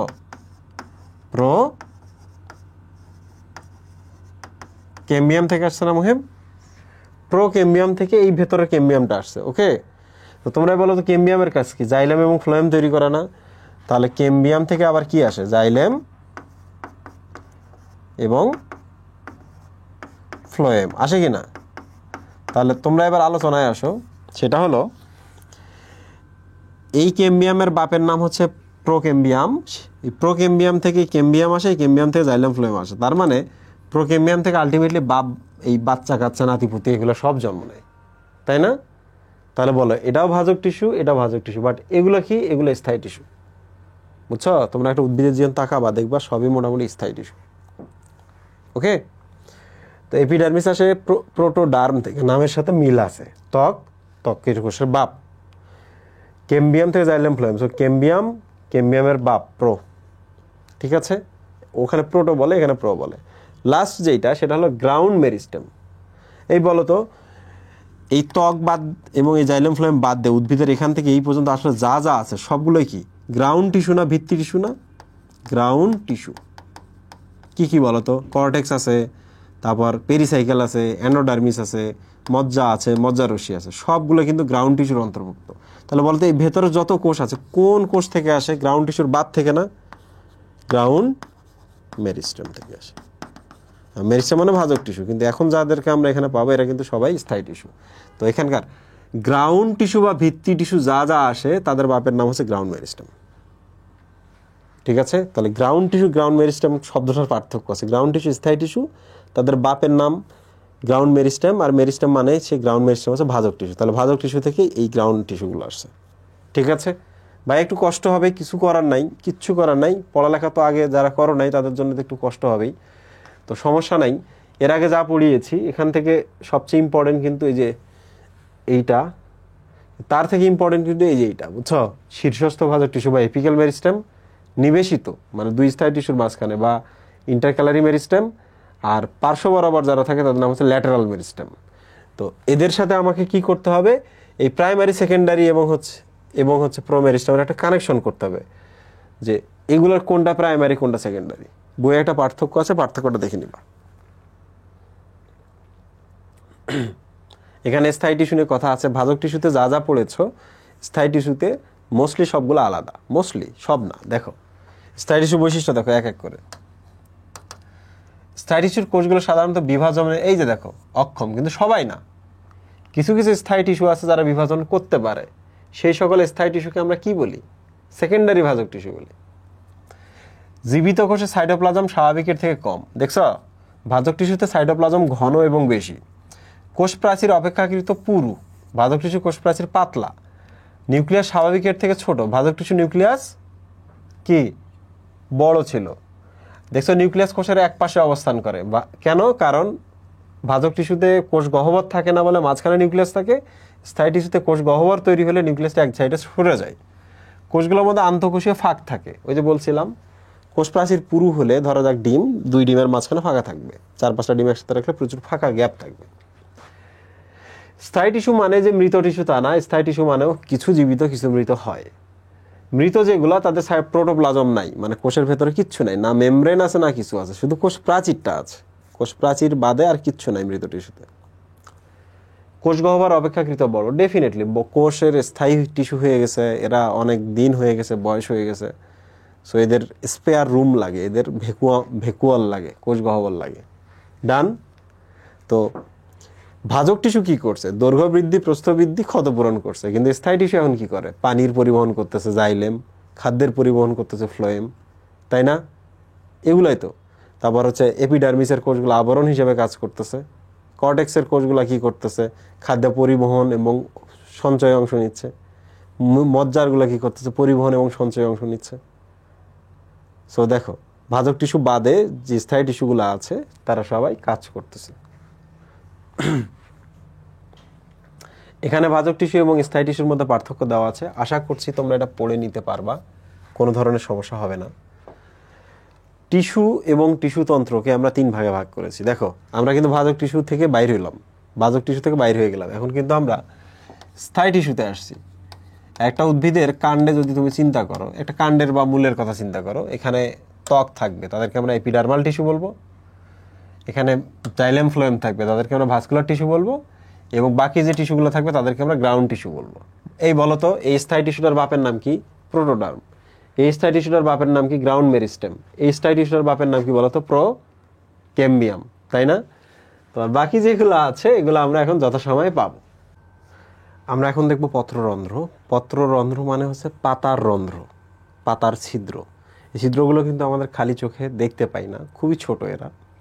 তো ছিদ্রগুলো যারা একবীজপত্রী উদ্ভিদ, যেমন ধান গাছের ক্ষেত্রে যদি চিন্তা করি, 2 সাইডেই থাকে। বাট যারা দ্বিবীজপত্রী উদ্ভিদ বা বিষম পৃষ্ঠ পাতা, তাদের পাতার নিচের দিকে থাকে পত্ররন্ধ্রগুলো, ঠিক আছে? দ্বিবীজে নিচের দিকে থাকে। তো দেখো, পত্ররন্ধ্রকে বলা হয় স্টোমাটা। এই স্টোমা শব্দের অর্থ কিন্তু মুখ বা ছিদ্র, তাই না? পাতার ছিদ্র বা স্টোমাটা। তো কোথায় কোথায় থাকে? শুধু পাতায় থাকে তা না, কচি কাণ্ডেও থাকে। বলো তো কেন কচি কাণ্ডে থাকে? কারণ কচি কাণ্ড সবুজ, রাইট? কচি কাণ্ডের মধ্যে এইগুলো থাকে, আণুবীক্ষণিক দেখা যায় না, ইত্যাদি ইত্যাদি। এখানে একটা ইম্পর্টেন্ট জিনিস হচ্ছে রক্ষী কোষ। দেখো, যে কোনো একটা পত্ররন্ধ্র ক্রিয়েট হওয়ার জন্য, একটা ছিদ্র ক্রিয়েট হওয়ার জন্য 2 পাশে 2টো কোষ দিতে হয়, তাই না? এই দেখো, তো এই কোষগুলা, এই যে ছিদ্রটা আছে না, ছিদ্রটাকে কি তারা গার্ড দিচ্ছে না? তো এই কোষগুলোর নাম হচ্ছে গার্ড সেল বা রক্ষী কোষ। চেহারা দেখে বলো তো এরা এইরকম নাকি পূর্ণচন্দ্র নাকি অর্ধচন্দ্র? এরা হচ্ছে অর্ধচন্দ্রাকৃতির। তাহলে 2টি রক্ষী কোষ দ্বারা, যে এখানে 2টা রক্ষী কোষ আছে, মাঝখানে পত্ররন্ধ্র আছে। এখন প্রশ্ন হলো, ভাইয়া রক্ষী কোষের চারপাশে যে আরও কোষ থাকে? ইয়েস, চারপাশে আরও কোষ থাকতে পারে। এই যে কোষগুলো দেখতে পাচ্ছ না, এই কোষগুলোকে আমরা বলি সহকারী বা সাবসিডিয়ারি কোষ। আবার দেখো, এই ছিদ্রটার নাম হচ্ছে পত্ররন্ধ্র, এই কোষটার নাম হচ্ছে রক্ষী কোষ, এইটার নাম হচ্ছে পত্ররন্ধ্র, এই কোষটার নাম হচ্ছে রক্ষী কোষ, আর এই কোষটার নাম হচ্ছে সাবসিডিয়ারি কোষ বা সহকারী কোষ, ঠিক আছে? তো একটা জিনিস মনে রাখবা, এই যে এই ছিদ্রটা দেখছো না, এই ছিদ্রটা জাস্ট পেছনে নিচের দিকে আর একটা ফাঁকা জায়গা থাকে, ওটাকে বলে বায়ুকুঠুরি। বাতাসটা ওখানে থাকে, ঠিক আছে? বায়ুকুঠুরি বা শ্বাসকুঠুরি বলা হতে পারে ওইটাকে, বায়ুকুঠুরি বা শ্বাসকুঠুরি। এখন দেখো, পত্ররন্ধ্র সাধারণত সূর্যের আলোর সাথে কানেক্টেড, বুঝছো? সালোক সংশ্লেষণের সাথে কানেক্টেড। তাহলে দিনের বেলা পত্ররন্ধ্র খুলবে এবং আলো যখন শেষ হয়ে যাবে পত্ররন্ধ্র বন্ধ হবে। কিন্তু যে উদ্ভিদগুলা প্রচণ্ড রোদের মধ্যে থাকে, শুষ্ক পরিবেশে, এরা যদি দিনের বেলা পত্ররন্ধ্র খোলে ভেতরে সব বাইরে হয়ে যাবে। তো এই ভয়ে তারা রাতের বেলা পত্ররন্ধ্র খোলা রাখে, যেমন পাথরকুচি। তাহলে মরুজ উদ্ভিদের ক্ষেত্রে যদি তুমি চিন্তা করো, পাথরকুচি রাতে খোলা থাকে আর দিনে পত্ররন্ধ্রটা বন্ধ থাকে। ওকে? তো এখানে পত্ররন্ধ্রের বিভিন্ন ধরনের প্রকারভেদ দেওয়া আছে। প্রকারভেদগুলো আমি খুব ইন্টারেস্টিং ওয়েতে তোমাদের দেখাচ্ছি, মিনিংফুল ওয়েতে, মানে তুমি বুঝতে পারো আর মিনিংটা যেন দেখতে পারো। দেখো, এখানে যে পত্ররন্ধ্রগুলো দেওয়া আছে, পত্ররন্ধ্রে কিসের উপর ভিত্তি করে জানো? এই পত্ররন্ধ্রগুলো ভাগ করা হয়েছে রক্ষী কোষ না, এই পত্ররন্ধ্রগুলো সহকারী কোষের উপর ভিত্তি করে। সহকারী কোষ বা সাবসিডিয়ারি সেল। হ্যাঁ, সাবসিডিয়ারি সেল, সাবসিডিয়ারি কোষ, এদের উপর ভিত্তি করে। এখানে সাবসিডিয়ারি কোষ কোনগুলা? এই যে এইটা, এই যে এইটা, আর এটা রক্ষী কোষ, এটা রক্ষী কোষ, তাই না? তাহলে দেখো এক এক করে বলো তো, এখানে যে ভেতরে রক্ষী কোষটা আছে, রক্ষী কোষটা কিভাবে আছে? এইভাবে আছে না, সমান্তরালে, মানে এই পাশে আছে। কিন্তু তোমরা কি খেয়াল করছো এখানে এই পাশে চলে গেছে হচ্ছে সাবসিডিয়ারি সেলগুলা। তাহলে যখন রক্ষী কোষগুলা এবং সাবসিডিয়ারি কোষটা পরস্পরকে ভেদ করে, বুঝছো, পরস্পরকে তাদের হচ্ছে লম্ব অক্ষ ভেদ করে, তখন সেটাকে বলা হয় ডায়াসাইটিক পত্ররন্ধ্র। ডায়া শব্দের অর্থ কি? এই ডায়া শব্দের অর্থ হচ্ছে থ্রো, কোনো কিছুর ভেতর দিয়ে যাওয়া, ঠিক আছে? ডায়া মানে ভেতর দিয়ে যাওয়া। বলতো রক্ষী কোষগুলো এইভাবে আছে আর এই সাবসিডিয়ারি সেলগুলো এই পাশে আছে। তাহলে একটা আর একটা লম্ব অক্ষ, মানে একটা আর একটা কি করছে? ভেদ করছে না? সো ডায়াসাইটিক পত্ররন্ধ্র। বাট এখানে দেখো তো কি ঘটনা ঘটছে, এরা এই পাশে, এরা দেখছো প্যারালালি আছে। তাহলে এটার নাম কি? প্যারালালি থাকার কারণে প্যারাসাইটিক পত্ররন্ধ্র বলবো না আমরা? তাহলে বলো কোন সাইটগুলো প্যারালালি আছে, কোন সেলগুলো প্যারালালি আছে? সাবসিডিয়ারি সেলগুলো, এই যে বাইরে সাদাগুলা রক্ষী কোষের প্যারালালি আছে, তাই না? এবার এখানে একটু দেখো, দেখো তো এই সেলটা যদি আমরা এখান থেকে চিন্তা করি এই পর্যন্ত, এই সেলটাকে যদি আমরা চিন্তা করি এখান থেকে এই পর্যন্ত, কিন্তু এই সেলটা দেখো তো ছোট্ট একটু সেল না এই জায়গাটা। তাহলে এই সেলটা আর এই সেলটা সমান সমান, কিন্তু এই সেলটা ডিফারেন্ট। তাহলে সাবসিডিয়ারি সেলগুলো যখন দুইয়ের অধিক হয়ে যায়, তখন যদি এমন হয় যারা অসমান, তখন বলা হয় অ্যান আইসোসাইটিক। দেখো অ্যান শব্দের অর্থ হচ্ছে অ্যাবসেন্ট, এ এবং অ্যান বলতে বোঝায় অ্যাবসেন্ট। কি বোঝায়? অ্যাবসেন্ট বা না বোঝায়। আর আইসো মানে বোঝায় সমান, আর এই সাইটিক বলতে বোঝাইছে সাবসিডিয়ারি সেলগুলোর কথা বলছে। তাহলে বলো তো সাবসিডিয়ারি সেলগুলা সমান নয়, এইটা আর এইটার সমান কি? এইটা না। এবার এই পরেরটাতে আসিস, টেট্রাসাইটিক। সাইটিক মানে সাবসিডিয়ারি সেল, টেট্রা মানে চার। তাহলে একটা, দুইটা, তিনটা, চারটা সেল আছে, এই জন্য সাবসিডিয়ারি সেল চারটা থাকলে বলা হয় টেট্রাসাইটিক পত্ররন্ধ্র। এবার এখানে আসো, এটা আরো ইন্টারেস্টিং। এটা কেন ইন্টারেস্টিং দেখো, যদি এটা সূর্য হয় তাহলে দেখো তো আলোক রশ্মির মতো এটা চারপাশে গেছে না?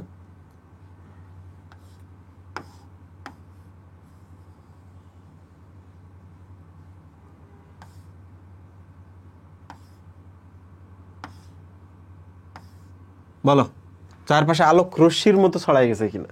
তোমরা কি জানো এই অ্যাক্টিন শব্দের অর্থ হচ্ছে রশ্মি বা রে, রশ্মি বা রে।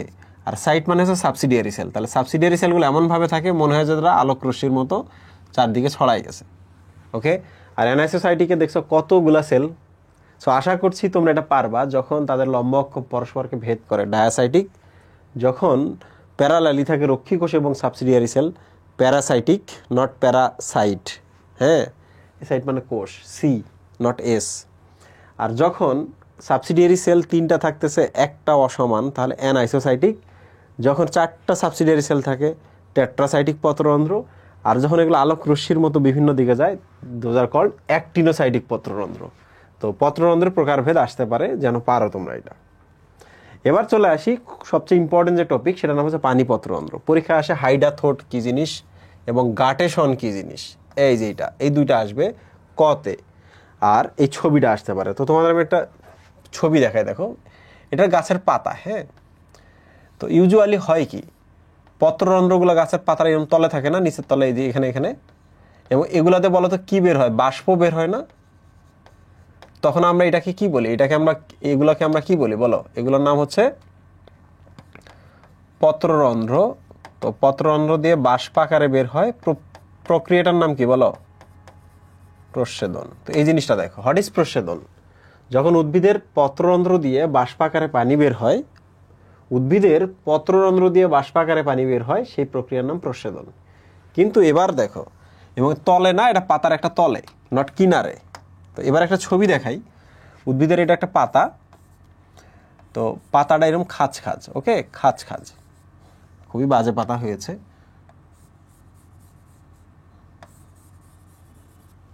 খাঁজ খাঁজ। তো এবার দেখো এই পাতাতেও ছিদ্র থাকে, কোথায়? এই ভাঁজগুলাতে ছিদ্র থাকে, বুঝছো? খাঁজে, কিনারে, এখানে ছিদ্র থাকে, এগুলাতে ছিদ্র থাকে। এবং যেটা হয়, যে এই ছিদ্রগুলো দিয়ে পানি বের হয়ে এরকম ড্রপ হয়ে এখানে জমে থাকে, ড্রপ, ওয়াটার ড্রপ হয়ে জমে থাকে। তো এই যে ড্রপ আকারে যে বের হচ্ছে, তরল আকারে যে বের হচ্ছে, দেখো এটাকে আমরা বলি পানি পত্ররন্ধ্রের গাটেশন। হ্যাঁ, তো আমি এক এক করে বলে রাখি। তরল আকারে, বাষ্প আকারে যখন বের হয় বলে প্রস্বেদন, আর তরল আকারে, তরল বের হলো না এখানে, ড্রপ না এগুলো পানির ড্রপ, এটার নাম হচ্ছে গাটেশন। ঠিক আছে, এবার চলে আসি কোন ছিদ্র দিয়ে বের হয়েছে। যে ছিদ্রগুলো বের হয়েছে তলে যদি থাকতো এদেরকে আমরা বলতাম পত্ররন্ধ্র, যেহেতু কিনারে আছে এই জন্য এটাকে বলে পানি পত্ররন্ধ্র, নট পত্ররন্ধ্র, দিস ইজ কল পানি পত্ররন্ধ্র। কোথায় থাকে বলতো পানি পত্ররন্ধ্র? কিনারে থাকে। আর পানি পত্ররন্ধ্রতে কি বের হয়? তরল আকারে বের হয়। তাহলে এই কনসেপ্টটাই আশা করছি তোমাদের ডিফারেন্সিয়েট করে দিল জিনিসটা। প্রস্বেদন এক ধরনের, এটা এক ধরনের। প্রস্বেদনে কি তরল আকারে বের, বাষ্প আকারে বের হয়, আর এখানে যেটা গাটেশনে কি হয়, গাটেশনে হচ্ছে তরল আকারে বের হয়। গাটেশনে কি আকারে বের হয়? তরল আকারে, ড্রপ বাই ড্রপ। প্রস্বেদনে কি হয়? বাষ্প, এখানে তরল। প্রস্বেদনে কি হয়? পাতার যে তল দিয়ে বের হয়, আর এখানে কি হয় গাটেশনে? পাতার কিনারা দিয়ে বের হয়। আর প্রস্বেদনে যে পাতার তলে ছিদ্র তাদের নাম পত্ররন্ধ্র, আর গাটেশনে পাতার কিনারে যে ছিদ্র এগুলোর নাম হচ্ছে পানি পত্ররন্ধ্র। ঠিক আছে, এখন আমি কনসেপ্টটা তোমাদের বুঝাই। এটা উদ্ভিদ, এটা হচ্ছে মাটির নিচ, এটা উদ্ভিদের শাখা দুই দিকে বের হচ্ছে। ধরা যাক এখান থেকে উদ্ভিদের একটা পাতা, এই যে দেখো একটা পাতা, তো এগুলো হচ্ছে কিনার। হ্যাঁ, এগুলো হচ্ছে কিনার। তো তোমাদের এখন কনসেপ্টটা আমি বোঝাই। ধরা যাক মাটিতে প্রচুর পরিমাণে পানি, এই জিনিসটা দেখবা, এখানে প্রচুর পরিমাণে পানি, বায়ুমণ্ডলে প্রচুর পরিমাণে পানি বা আর্দ্রতা বৃদ্ধি পেয়েছে, তাই না? এই তো ঘটনাটা তো এটাই। তো পানিতে যখন প্রচুর পরিমাণে, মাটিতে যখন প্রচুর পরিমাণে পানি বৃদ্ধি পাবে, তোমরা বলো তো মূলত চাপ বাড়বে না? পানি এদিকে ঢুকবে না? পানি এই পাশে ঢুকে ঢুকে ঢুকে ঢুকে ঢুকে ঢুকে ঢুকে ঢুকে এই পাতায় আসবে। পাতার এই যে কিনারাগুলো আছে না, এই কিনারাগুলো দিয়ে তখন কি হবে? ছিদ্র আছে যেগুলোকে আমরা পানি পত্ররন্ধ্র বলেছি। এই ছিদ্রগুলো মনে রাখবা, পত্ররন্ধ্রের রক্ষী কোষ আছে এবং রক্ষী কোষটা জীবিত, এবং তারা কিন্তু কি করতে পারে জানো? বন্ধ হইতে পারে, খুলতে পারে। পত্ররন্ধ্রের রক্ষী কোষ বন্ধ করতে পারে, খুলতে পারে, কিন্তু পানি পত্ররন্ধ্রে কিনারে যে ছিদ্রগুলো থাকে এগুলোর কোনো নিয়ন্ত্রণ নাই, বুঝছো? এখানকার রক্ষী কোষটা মৃত, এখানকার রক্ষী কোষটা মৃত। ফলে বাইরে দেখো তরল আকারে পানিগুলো বের হয়ে আসলো, তরল আকারে পানিগুলো বের হয়ে আসলো। এখন যদি আমি প্রশ্ন করি ভাইয়া তরলটা শুকাচ্ছে না কেন? এর কারণ দেখো বায়ুমণ্ডলে আর্দ্রতার পরিমাণ বেড়ে গেছে, তো বায়ুমণ্ডল তখন ওগুলো শুকায় নেয় না। হ্যাঁ, রোদ ওঠার সাথে সাথে ধীরে ধীরে শুকিয়ে যায়, যে কারণে রোদে আমরা এটা দেখতে পাবো না। সকালবেলা যখন যাব, ভোর হচ্ছে, তখন কিন্তু আমরা পাতার কিনারে পানি দেখতে পাবো। ঠিক আছে, তাহলে আবার বলো, পানি পত্ররন্ধ্রের কনসেপ্টটা কি? কনসেপ্টটা হচ্ছে পানি মাটিতেও বেশি, আর্দ্রতাও বেশি, মাটির মূলত চাপের কারণে পাতায় আসে, পাতার কিনারা দিয়ে যে রক্ষী কোষগুলো আছে, পানি পত্ররন্ধ্রের ছিদ্রের যে রক্ষী কোষগুলো আছে এরা মৃত, ফলে পানি বের হয় এবং তরল আকারে কিনারের পাশে জমে থাকে। কেন এগুলো বাষ্প হচ্ছে না? কারণ আর্দ্রতা বেশি। ঠিক আছে, এখন এই জায়গার যদি আমরা একটা ছবি অ্যাড করতে চাই, ভাইয়া এই জায়গায় আসলে কি ঘটনা ঘটলো, এখানে একটা ছবি অ্যাড করে দেন তো। ছবিটা আমি অ্যাড করে দিচ্ছি, দেখো এখানে ছবিটা অ্যাড করে দিচ্ছি। ধরা যাক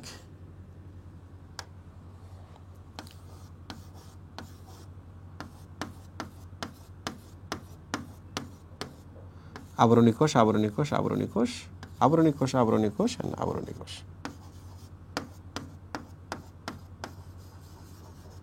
এই যে দেখো, এইটা কিন্তু ওই ছিদ্রটা, বুঝছো? এই যে এখানে যে কিনারে যে ছিদ্র থাকে ওই ছিদ্রটা। ওকে, তাহলে পাতায় পানি আসতেছে, এই যে দেখো এগুলোর নাম হচ্ছে জাইলেম। এই যে পানি আসছে, দেখছো? পানি এসে এই যে এখানে জমা হচ্ছে। তো যেহেতু ছিদ্রটা ওপেন, ছিদ্রটা যেহেতু রক্ষী কোষ দ্বারা নিয়ন্ত্রিত নয়, তাহলে পানিটা এই যে দেখো বাইরে আসতেছে, দেখছো? এই যে পানিটা বাইরে আসতেছে। ঠিক আছে, তো ঘটনাটা কি আমি এখন তোমাদের বলি। দেখো এগুলোর নাম কিন্তু ট্রাকিড। হ্যাঁ, এই জাইলেমের ট্রাকিড কোষ। ঠিক আছে, এই যে এগুলোর নাম ট্রাকিড, কারণ ট্রাকিড দিয়ে পানি আসে। ট্রাকিড শব্দের অর্থ হচ্ছে নলের মতো। এই নলের মতোগুলো দিয়ে পাতার কিনারে পানি আসছে।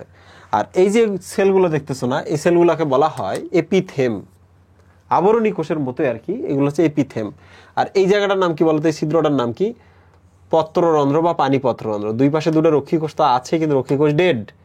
আর এই ফাঁকা জায়গাটার নাম কি? এখানে পানি এসে জমা হয় না, এইটাকে বলা হয় পানি গহ্বর। আর মনে আছে তো, এখানে যে পত্ররন্ধ্রের নিচে, পত্ররন্ধ্রের নিচে যে গহ্বর থাকে ওটার নাম হচ্ছে কিন্তু এয়ার গহ্বর, বাতাসের গহ্বর, তাই না? তো এখানে যেহেতু পানি জমে পানি গহ্বর, তাহলে পরীক্ষায় কিন্তু এটা দিতে হবে, এই চিত্র পানি পত্ররন্ধ্র। তাহলে আরেকবার বলি, এই যে পানিটা আসতেছে, পানিটা এসে যাচ্ছে পত্ররন্ধ্রের দিকে, এই যে এগুলোতে যাচ্ছে, পাতার একটা অংশ আমরা কাটছি, তো এগুলোর নাম ট্রাকিড। ট্রাকিড এক ধরনের জাইলেম, যারা জল পরিবহন করে। এই সেলগুলো দেখতে পাচ্ছি, এগুলোর নাম হচ্ছে আবরণী কোষের মতো, এগুলোর নাম হচ্ছে এপিথেম। এখানে ফাঁকা জায়গা আছে, তরলগুলো যেহেতু এখানে জমা থাকে, এই জন্য এর জায়গার নাম হচ্ছে পানি গহ্বর বা হাইড্রোচেম্বার। এরপর এই যে ছিদ্রটা দেখছো, এখানে একটা কোষ, এখানে একটা কোষ থাকে, এই কোষগুলো হচ্ছে কি বলে, রক্ষী কোষ। এই রক্ষী কোষগুলা কি ডেড, নিয়ন্ত্রণ করতে পারে না আর কি ছিদ্রটা। আর যে ছিদ্রটা দেখতে পাচ্ছ এটার নাম হচ্ছে পত্ররন্ধ্র বা পানি পত্ররন্ধ্র, যেটাতে তরল আকারে এই যে ড্রপ বাই ড্রপ ফোঁটাটা চলে আসলো। তো আশা করছি তোমরা বুঝতে পারতেছো। তাহলে এখন বলো তো, প্রচ্ছেদন এবং এটার পার্থক্য পড়তে হবে না? তার আগে এখন জানা জরুরি কি, হোয়াট ইজ গাটেশন। গাটেশন হচ্ছে উদ্ভিদের পানি পত্ররন্ধ্র দিয়ে ফোঁটায় ফোঁটায় পানি নির্গত হওয়ার নাম গাটেশন। উদ্ভিদের পানি পত্ররন্ধ্র দিয়ে ফোঁটায় ফোঁটায় তরল বের হওয়ার নাম গাটেশন। ঠিক আছে, তাহলে এবার চলে আসি। ভাইয়া এটার নাম তো পানি পত্ররন্ধ্র বললেন, এটার কি ইংলিশ নাম আছে? এগুলোর তো ইংলিশ নাম আছে, স্টোমাটা না, পত্ররন্ধ্র বা স্টোমাটা। তাহলে এগুলোর ইংলিশ নাম হচ্ছে হাইডাথোড। হাইডাথোড শব্দের অর্থ যেটাতে পানি বের হয়, হাইডা মানে হাইড্রো। এই যে দেখো, পানি পত্ররন্ধ্রের আর এক নাম হাইডাথোড। তো ওই কথাগুলো এখানে বলা আছে। প্রশ্ন হলো, দেখো পরিবেশটাও জানতে হয়। পরিবেশে কি প্রচুর পরিমাণে পানি, আর্দ্র, তাই না মুহিব? মাটিতে প্রচুর পরিমাণে পানি, তাহলে চাপ খেয়ে বাইরে চলে আসে। কোন কোন উদ্ভিদে দেখা যায় এটা পরীক্ষায় আসবে। আমি এভাবে মনে হয়, ঘাস কাটো, ঘাস কাতে কচু, টতে টমেটো, ঘাস কাটো। পড়ালেখা করবে না কি করবো, ঘাস কাটো। আমাদের বাপ মা আমাদের বলতো, তুই ঘাস কাটবি বড় হলে, বড় ভাইয়ের জুতা টানবি। হ্যাঁ মুহিম, আবার দেখো পানি পত্ররন্ধ্র কাদের দেখা যায়, তাহলে তুমি ঘাসের দেখো, কচুতে দেখো, টমেটো দেখো, এদের দেখবা সকালবেলা কি হয়েছে, পাতার কিনারাতে পানি বের হয়েছে। ঠিক আছে, পাতার কিনারা দিয়ে এই ছিদ্রগুলোর নাম কি, হাইডাথোড বা পানি পত্ররন্ধ্র। আর পানি যে ফোটায় ফোটায় তরল আকারে বের হচ্ছে, এটার নাম কি, গাটেশন। এই গাটেশন। তাহলে এবার আমরা প্রচ্ছেদনের এই পত্ররন্ধ্র এবং গাটেশনের পানি পত্ররন্ধ্রের মধ্যে পার্থক্য দেখি। এই যে দেখো তো, 1 নাম্বার, পাতার নিম্ন ত্বকে থাকে, আর একবীজপত্রীর নিম্ন এবং উচ্চ দুইটাই থাকে, তাই না? ঊর্ধ্ব নিম্ন ত্বকে থাকে। বাট পানি পত্ররন্ধ্র কি থাকে, কিনারায় থাকে, তাই না?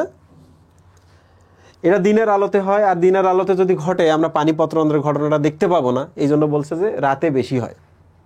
ওকে, পানি নির্গমন পদ্ধতি, পত্ররন্ধ্র দিয়ে প্রচ্ছেদন হয়, আর প্রচ্ছেদন বাষ্পাকারে হয়। পানি পত্ররন্ধ্র দিয়ে তরল আকারে বের হয়, তাই না, যেটাকে গাটেশন বলি আমরা। খনিজ লবণের মুক্তি, বলো প্রচ্ছেদনের সাহায্যে কিন্তু কি খনিজ লবণ মুক্ত হয়, বের হয় না? কিন্তু তরল যেটা চাপ দিয়ে পানি বের করতেছে, উদ্ভিদ মাটির পানিটা নিয়ে এসে বাইর করে দিতেছে, তাহলে তরলের সাথে কি লবণ নির্গত হবে না? হবে। এরপর বলো এপিথেলিয়াম, বলো তো এখানে কি এপিথেলিয়াম আছে না? আছে, এই যে আছে, পত্ররন্ধ্রের ক্ষেত্রে নেই। নিয়ন্ত্রণ, তুমি দেখছো যে পত্ররন্ধ্রেরটা রক্ষীকোষ দ্বারা নিয়ন্ত্রিত হয়, কিন্তু এদেরটা রক্ষীকোষ দ্বারা নিয়ন্ত্রণশীল নয়। কারণ কি, রক্ষীকোষগুলো ডেড বা রক্ষীকোষগুলো ইনএক্টিভ। তাহলে দেখো, হাইডাথোড কাকে বলে পড়তে হবে, গাটেশন কাকে বলে পড়তে হবে, চিত্রটা পড়তে হবে এই চ্যাপ্টার থেকে, এবং পার্থক্য পড়তে হবে, কোনো মুক্তি নাই। এই স্লাইডটাই হচ্ছে ধরা যাক আমাদের সবচেয়ে ইম্পর্টেন্ট একটা slide. Note, figure drawing must, পারবা তো নাকি? ইউজুয়ালি হয় কি, উদ্ভিদটা কিন্তু এইরকম, হ্যাঁ উদ্ভিদটা এরকম। আমরা একটা পার্ট, কেন্দ্র থেকে এই পার্টটা পুরো দেখাচ্ছি যাতে বোঝা যায়। এই ছবি থেকে কি পাই দেখি, আমি একটু পাই কিনা খেয়াল করে দেখছো, এটার কর্টেক্সটা কত বড়। কর্টেক্সটা যখন বহু সারি বিশিষ্ট হয়, ভেতরটা তো ফাঁপা না, ভেতরে কোষ আছে, তাহলে অবশ্যই এটা দ্বিবীজপত্রী উদ্ভিদ। কি বলো তো, এটা দ্বিবীজপত্রী উদ্ভিদ। একবীজপত্রী যেমন ধান গাছের দেখবা খড় যেগুলো ভেতরে ফাঁপা, এখানে ফাঁপা আছে না, তাহলে ধান গাছ বা একবীজপত্রী নহে, এটা দ্বিবীজপত্রী। দ্বিবীজপত্রী উদ্ভিদ দেখো, কর্টেক্সটা 1 2 3 বহু সারি, প্রচুর খাবার সঞ্চিত করতে হয়, বুঝছো? খাবার তো সবসময় মূলের দিকে থাকে, এই জন্য দেখো এখানে লেখা আছে মূল, দ্বিবীজপত্রীর মূল। কি দারুণ একটা ট্রিক দিয়ে আমি পড়লাম না? তোমার মনে হইতেছে না ভাই এটা কি আপনি ট্রিকটা পড়লেন, আপনি তো নিজেই বুঝলেন, নিজে আনসার করলেন, আমি তো কিছু বুঝলাম না। চিন্তা করতেছে কেন, আমি শেখাই দিব তো। দেখো আজকে ক্লাস শেষে কি শেখো তুমি, খুবই সিম্পল। জিনিস, কিন্তু তুমি শিখবা। আচ্ছা, খবর আছে আজকে বন্ধুরা। প্রথম যে জিনিসটা আমরা শিখবো, হ্যাঁ, এটার নাম কি? রোম না? ভালো করে দেখো। প্রথমে আমরা যে জিনিসটা শিখবো, রোম নিয়ে আমরা কথাবার্তা বলি। হ্যাঁ, তো উদ্ভিদের কাণ্ডের ক্ষেত্রে চলে আসি এবং মূলের ক্ষেত্রে চলে আসি। দেখো, মূলে এখানে একটা রোম দিলাম, আর মূলে আর একটা রোম দিলাম। 1 2 3 4। তোমরা বলো তো পানি শোষণ কোনটাতে সহজ? মুহিব, তোমরা কি জানো এই রোমগুলো কি করে? রোমগুলো কিন্তু লবণ না, লবণ কিন্তু এই যে এখানে মূলে শোষণ হয়, লবণ কিন্তু এই পাশে শোষণ হয়। আর এটা কি করে জানো? পানি শোষণ করে, পানি। তো এই পাশে একটা দিলাম রোম পানি শোষণের জন্য, এই পাশে একটা রোম দিলাম রোম বি। আমরা আসলে মূলে গেলে এটা পাবো নাকি ওইটা পাবো? Any idea? কোনটা পাবো মুহিব, বামেরটা না ডানেরটা? আমরা ডানেরটা পাবো, কারণ দেখ বামেরটাতে যদি এখান থেকে পানি এই সেলে নেয়, এই যে রাস্তা বন্ধ, কষ্ট করে গেল এবার রাস্তা বন্ধ, আবার কষ্ট করে গেল রাস্তা বন্ধ, তার মানে রোমটা বহুকোষী করা যাবে না। তাহলে আমরা মূলের ক্ষেত্রে দেখতেছি। কিন্তু এককোষীর ক্ষেত্রে দেখ, পানি যদি এই পাশে প্রবেশ করে দারুণভাবে যাচ্ছে, তাই না? মূলে পৌঁছাচ্ছে। তাহলে মূল রোম সর্বদা এককোষী হয়। দেখো রোম, এই জিনিসটা মনে রাখবা যে মূল রোম সর্বদা এককোষী। সারা বছর পড়বা বায়োলজি, অথচ এই জিনিসটা তোমার মনে থাকবে না। এককোষী কেন? কারণ পানি শোষণের সময় বাধা পাওয়া যাবে না, ঠিক আছে? আবার কাণ্ডের ক্ষেত্রে কি হবে? তাহলে কাণ্ডরোম এককোষী হোক আর বহুকোষী হোক, ডাজেন্ট ম্যাটার। আমরা এখানে তাহলে লিখলাম বহুকোষী। সবার কাণ্ডরোম থাকে না, কিন্তু মূল রোম মোটামুটি সবারই থাকে, ঠিক আছে? তাহলে সবসময় মনে রাখবা যদি আমরা রোম নিয়ে পড়ি, তাহলে এই ছবিগুলো দেখে বলো তো এটা কি বহুকোষী মুহিব, না এটা এককোষী? দেখেই তো মনে হচ্ছে মূল। তাহলে এই যে দেখো, মূল পাইছো কি না? আমি কিন্তু মূল পেয়ে গেছি। মূল আরও শনাক্ত করার উপায় আছে, এই জিনিসটা দেখেও কিন্তু শনাক্ত করা যায়, ঠিক আছে? দেখো এখানে এক সারি কোষ, আবার এক সারি কোষ, লেয়ার বাই লেয়ার সারি সারি কোষ আছে কিনা বলো তো? তোমরা বলো। এই যে 1 2 3টা একটুকু যদি হতো, এটাকে আমি কাণ্ড বলতাম, কারণ কাণ্ডে খাবার জমা রাখে না, এই জন্য কাণ্ডের কর্টেক্সটা কম সারি হয়। তো দেখো 4 সারি, আরো 4 সারি, আরো 2 সারি, 10 সারি অলরেডি হয়ে গেছে। মানে এই কর্টেক্সটাতে প্রচুর খাদ্য জমা রাখা যায়। আর খাদ্য জমা রাখা যায় কোথায়? মূলের দিকে, তাই না? তাহলে মূল আমি 2বার কনফার্ম করলাম, ওভার কনফার্ম করলাম। ওকে, এবার আমরা বললাম এটা দ্বিবীজপত্রী কেন? দ্বিবীজপত্রী আমরা কেন বললাম এটাকে? যেহেতু আমরা মূল কনফার্ম হয়েছি, তাহলে কাণ্ড জিনিসটা আমাদের মাথায় থাকতেছে না, তাই না? মূল যেহেতু কনফার্ম হয়ে গেছি, এই যে এইটা দিয়ে শিখলাম, এইটা দিয়ে শিখলাম, তাহলে কাণ্ড আমাদের মাথায় আর নাই। তাহলে প্রশ্ন হলো, এটা এক বীজের মূল নাকি দ্বিবীজের মূল? রাইট, দ্বিবীজের মূলের কিছু ট্রিক আছে, এটা আমি পরে শেখাই দিচ্ছি। আচ্ছা, প্রথমে আমরা চলে আসি অধোতক। দেখো যা পড়াবো একবারে মনে রাখবা, দ্বিতীয়বার পড়াবো না। না বুঝলে আবার নতুন করে দেখবা, আবার নতুন করে দেখবা, আবার নতুন করে দেখবা, কারণ শিখতে হবে, পরীক্ষার হলে গিয়ে কাঁপাই দিতে হবে। অধোতক, আমি আগের ছবিটাতে যাই, ঠিক আছে? অধোতক, তোমরা কি জানো এই যে উপরেরটা এপিডার্মিস, এই যে এই লেয়ারটা, এই যে এই কোষগুলো এপিডার্মিস। তো এর নিচে যদি, এটা ত্বক না এটা মুহিম, তাহলে এর নিচে যদি ধরা যাক এই যে কোষগুলো আমি এখানে দিলাম, 1 বা 2 সারি আমি কোষ দিলাম, তাহলে উপরেটা যদি ত্বক হয়, তাহলে তার নিচেরটাই কি? অধোতক না? অধো মানে অধোপতন বা নিচে, এটার নাম কিন্তু তখন হতো অধোতক। প্রশ্ন হচ্ছে অধোতক কেন থাকে? প্রশ্ন হচ্ছে অধোতক কেন থাকে? এবার চলে আসি আমরা এই জায়গায়। অধোতক, তাহলে ডার্মিস বা ত্বকের নিচে থাকে বলে এর ইংলিশ কি? হাইপো। প্লিজ দয়া করে এটা একবারই দেখো যেন বুঝতে পারো। দেখো এটা হচ্ছে এপিডার্মিস, এর নিচে যদি এই কোষগুলো থাকে, দিস আর কল কি মুহিম? এইটাই অধোতক, তাই না? আচ্ছা, প্রশ্ন হলো অধোতক, আমরা প্রথমে আসি মূল এবং কাণ্ড কোথায় থাকবে কোথায় থাকবে না, ঠিক আছে? দেখ, মূলে যদি এই লেয়ারটা দেই, তোমরাই বলো তো মূলে কি এরকম করে পানি শোষণের জন্য একটা মূল লোম আছে না? তো প্রথমত পানিটা এসে দেখো এই কোষগুলোকে পার হইতে হয়, তাই না? তারপর তুমি যদি এই লেয়ারটা দাও, তাহলে পার হতো আরও কঠিন হয়ে গেল কি না?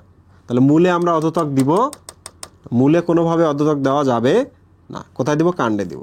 এখন প্রশ্ন হলো ভাইয়া কাণ্ডে কেন দিলাম, তাই না?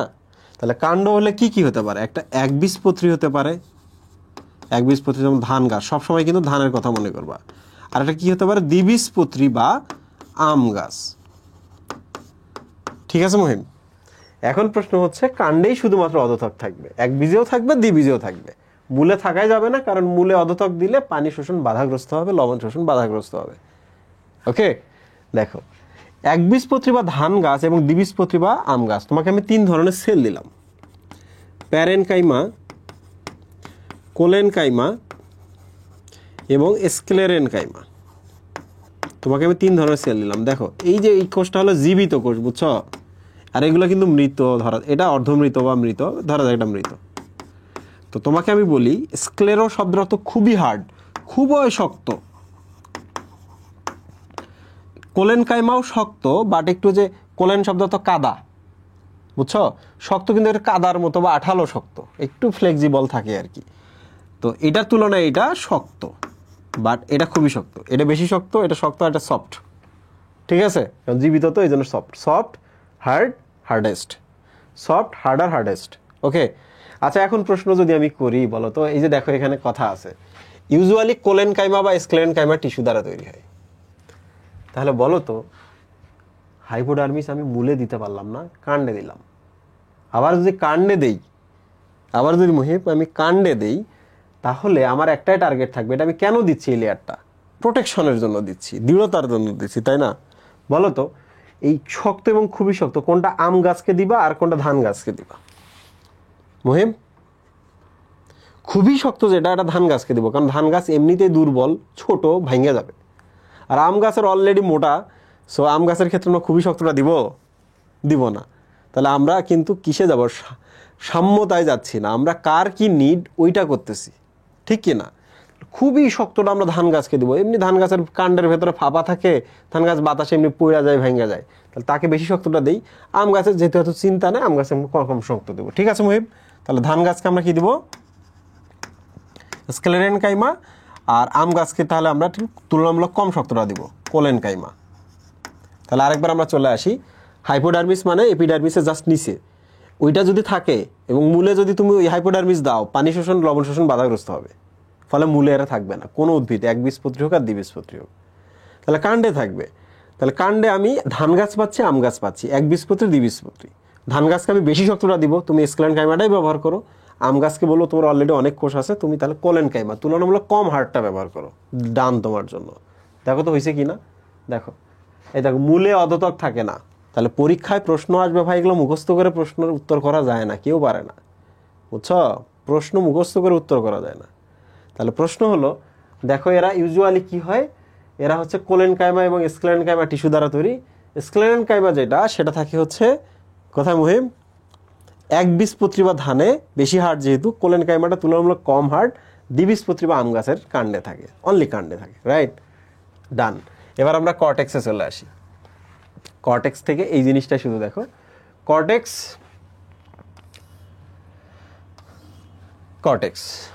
ওকে, তাহলে আমরা চলে আসি কর্টেক্সের প্রধান কাজ কি জানো? সঞ্চয় করে রাখা আর কি।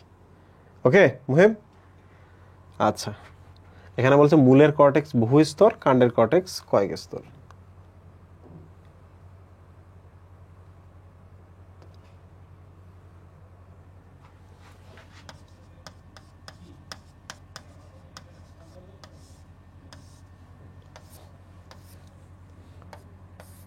এটা মূল।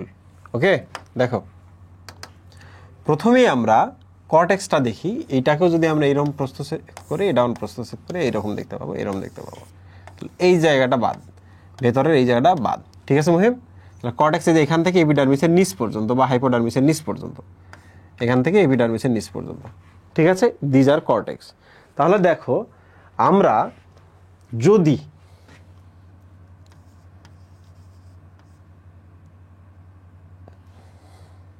আচ্ছা আমরা শুধু একটাই আপাতত পার্থক্য করি, মূলের ক্ষেত্রে কাণ্ডর ক্ষেত্রে আমরা দেখি, মূলের ক্ষেত্রে আমরা দেখি। মূলে যেহেতু খাদ্য জমা রাখে, তাহলে কি এই কর্টেক্সটা অনেক বড় হবে না বলো তো? এই জায়গাটাতে খাদ্য জমা থাকে, তাহলে কর্টেক্সটা এই যে এরকম হবে, এখান থেকে এই পর্যন্ত হবে, তাই না মুহিম? এক সারি কোষ, 2 সারি কোষ, 3 সারি কোষ, 4 সারি, 5 সারি, 6 সারি, 7 সারি, 8 সারি। তাহলে মূলে বহু স্তর। কাণ্ডের ক্ষেত্রে খাদ্য যদি জমা থাকে না বা অল্প জমা থাকে, এই জন্য অল্প স্তর। তো তোমাদের আগের ছবিটা দেখে বলো তো, কোষ দেখে বুঝছো না যে মূলরোম এক কোষী, তার মানে এটা মূল, ঠিক কি না? এক এক করে দেখো না, এক কোষী তার মানে এটা মূল কনফার্ম। আরো একটা কনফার্ম হয়েছে, দেখো এখানে হাইপোডার্মিস নাই, তার মানে এটা মূল না, এটা সরি হাইপোডার্মিস নাই, তার মানে কাণ্ড না। কাণ্ডে হাইপোডার্মিস থাকে, কারণ কাণ্ডে ওই যে কোলেনকাম স্কুলেনকামা থাকে। মূলে কেন থাকে না? কারণ পানি শোষণ, লবণ শোষণ বাধাগ্রস্ত হয়। হাইপোডার্মিস নেই, তার মানে এটাও মূল। পরের প্রশ্ন হলো, দেখো বহুসারী না, এটা বহুসারী না, এই জন্যই কিন্তু মূল। তাহলে মূলের পক্ষে অলরেডি আমরা 3টা জিনিস পেয়েছি, তাই না? এবার চলে আসি আমরা অন্তত্বক। এটা বেশ ইম্পর্টেন্ট, অন্তত্বকটা বেশ ইম্পর্টেন্ট, কারণ এখান থেকে একটা প্রশ্ন আসছিল, ক্যাসপেরিয়ান স্ট্রিপ কি জিনিস। ওকে, দেখো অন্তত্বকে কি কি করতে হবে। দেখো ইউজুয়ালি অন্তত্বক মূলে এবং দ্বিবীজপত্রী উদ্ভিদের কাণ্ডে অন্তত্বক বিদ্যমান। এখানে ক্যাসপেরিয়ান স্ট্রিপ বলে একটা কথা আছে, কারণ এদের প্রস্থ এবং পার্শ্ব প্রাচীর সুবেরিন এবং লিগনিন থাকে, শুলি থাকে। ওকে, এটা ফিতার মতো বেষ্টন করে থাকে এবং শ্বেতসার আবরণ দেখা যায় অনেক সময়, হ্যাঁ, দ্বিবীজপত্রী উদ্ভিদের কাণ্ডে দেখা যায়। তো এরা ইউজুয়ালি কি করে? মূলচাপ নিয়ন্ত্রণ করে, এরা একটা অন্ততক বাঁধ হিসাবে কাজ করে, আর বায়ু এবং পানি যেন প্রতিবন্ধকতা সৃষ্টি না করতে পারে। কি বুঝলাম ওহিব? কিছুই বোঝো নাই, তাই তো? কিছুই বোঝো নাই তো আমি কি জন্য আছি?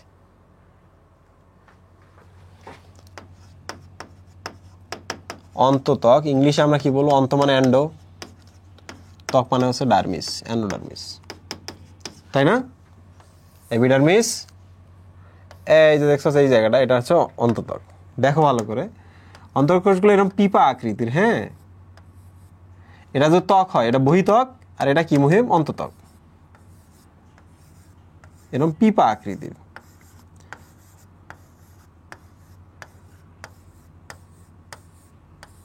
আচ্ছা, তোমরা কয়েকটা জিনিস আমার এখন একটু বলো তো। ধরা যাক এটা মূলের প্রস্থচ্ছেদ, হ্যাঁ, এই যে দেখো এই পাশে পানি আসতেছে, কি আসতেছে? মূল থেকে যে পানি শোষণ করে এখানে আসলো মুহিব, এরপর পানিটা ভেতরে ঢুকবে কোথায়? জাইলাম ফ্লোয়েম এখানে আসে না? জাইলাম ফ্লোয়েম আসে না? জাইলামে আসবে না?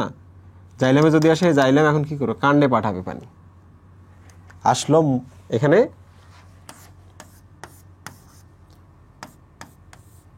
তাহলে দেখ আমরা এই প্রস্থচ্ছেদটা নিয়েছি, হ্যাঁ, তাহলে প্রবেশ করলো, এই যে দেখ প্রবেশ করলো, তারপর প্রথমে কর্টেক্স, এই যে প্রথমে কর্টেক্স, তারপর একটা সময় ভেতরে ঢুকলো, ঢুকে এখানে এই যে জাইলাম ফ্লোয়েম আছে, এদের কাছে ঢুকে এই পাশে গিয়ে এদিকে আসছে জাইলাম। তো প্রথমে এটা পার হয়ে এন্ডোডার্মিস পার হয়ে ভেতরে গেল, ভেতরে গিয়ে জাইলাম ফ্লোয়েমের কাছে গেল। ঠিক আছে, ইন্টারেস্টিং জিনিসটা দেখো। এইভাবে তো সারাক্ষণ মূলের মধ্যে পানি ঢোকে, ঢোকে কিনা? খালি পানি ঢোকে আর পানি ঢোকে। সবাই যদি এই জায়গায় আসে, তাহলে এই জায়গায় জলাবদ্ধতা তৈরি হবে না? তো এটা বাদ দিতে হবে না পানি নিয়ন্ত্রণ করতে, যে পানি আমি পাঠাচ্ছি, কিন্তু একসাথে তো তুমি লাখ লাখ টন পানি দিতে পারো না। তো এই জন্য সে যেটা করে, উদ্ভিদ যেটা করে, তার এই যে ফাঁকা ফাঁকা জায়গাগুলো আছে না, প্রস্থ বরাবর আর কি, এটা তো দৈর্ঘ্য, মহিমে এটা দৈর্ঘ্য না কোষের, তাহলে মাঝখানে যে ভাগগুলো আছে এগুলো প্রস্থ প্রাচীর, এখানে শুলি বা সুবেরিন লিগনিন দিয়ে ভরায় দিল সে। শুধু এইটাই না, সে বাইরের দিকটাও দেখছো বহিঃপ্রাচীরেও ভরায় দিল। কি দিল মুহিম? তাহলে এই ভাগাগুলো ভরাট করে দিল, এটা ভরাট করে দিল। তাহলে এন্ডোডার্মিসের কোষের বাইরের দিকে এবং হচ্ছে প্রস্থ প্রাচীরে যে জিনিসটা আছে, এই লাল জিনিসটার নাম হচ্ছে সুবেরিন লিগনিন। তো তোমরা জানো কি যে সুবেরিন এবং লিগনিন পানি বিদ্বেষী। তার মানে আমি যদি এই পাশে পানি যদি আসেও পানিটা ইউজুয়ালি এখানে গিয়ে এইরকম হবে।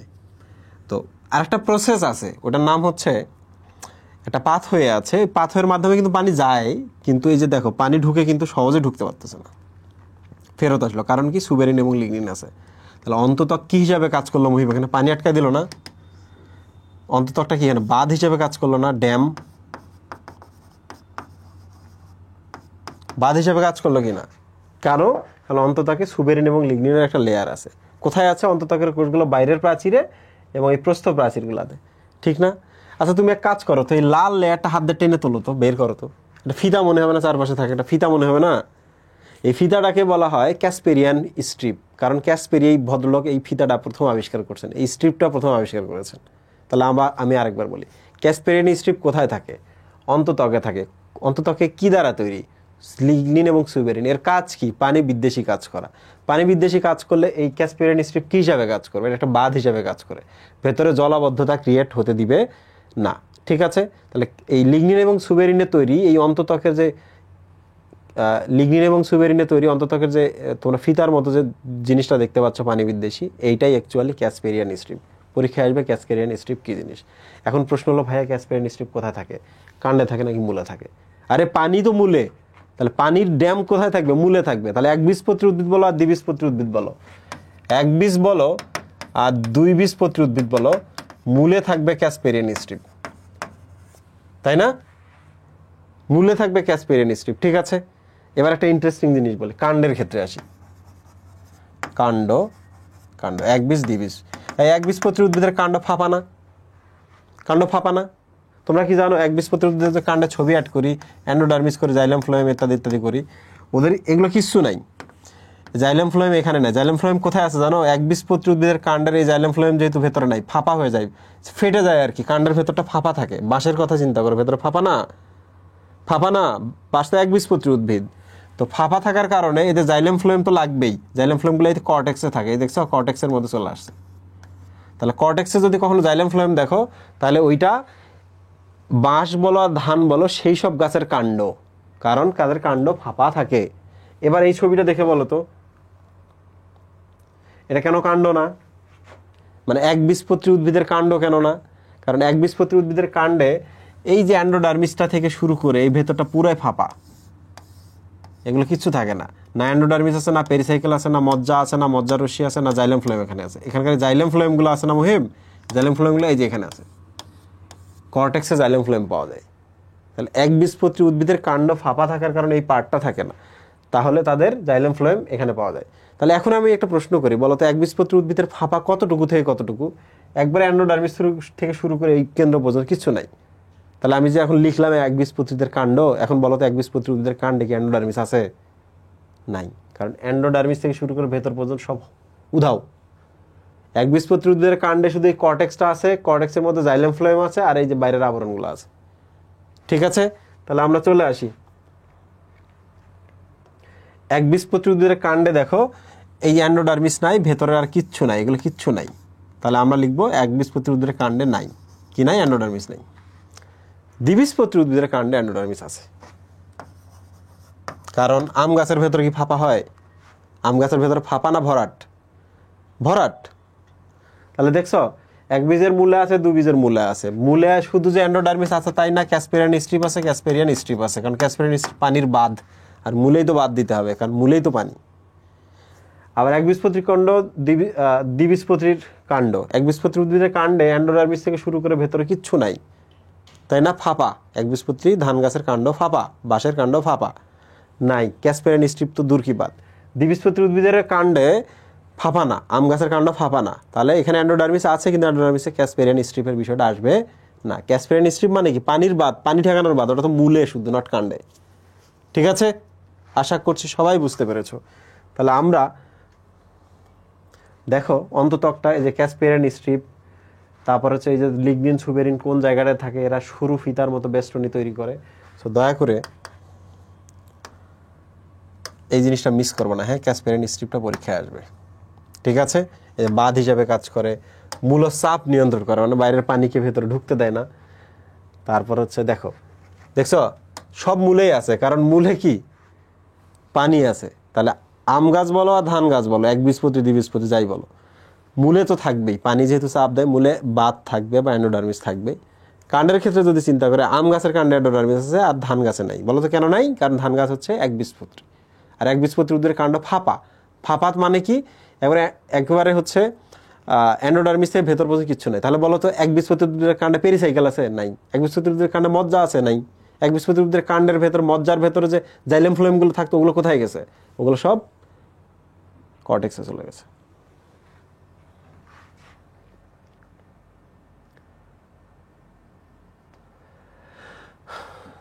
পেরিসাইকেল থেকে একটা জিনিস পেরিসাইকেল নিয়ে খুব বেশি পড়ার চেষ্টা করো না, এই সময় খুব এলোমেলো হয়ে যাবে।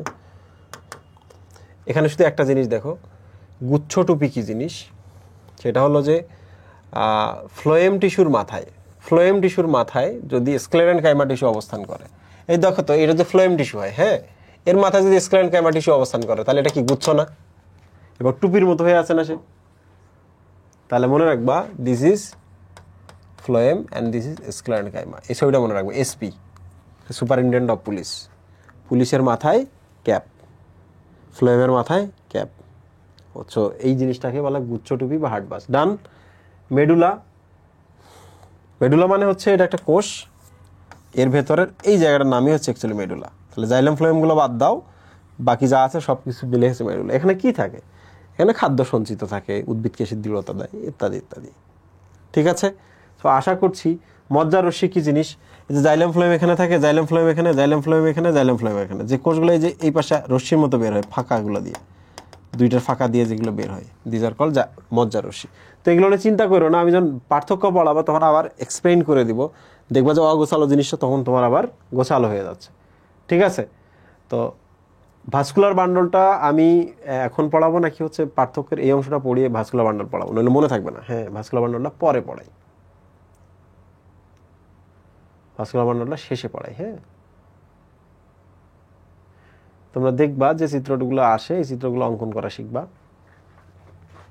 এই যে দেখো রোম, মূল রোম এবং কাণ্ড রোম। বলো তো মূলে পানি শোষণের জন্য মূল রোম কয় কোষী হইতে হবে মুহিব?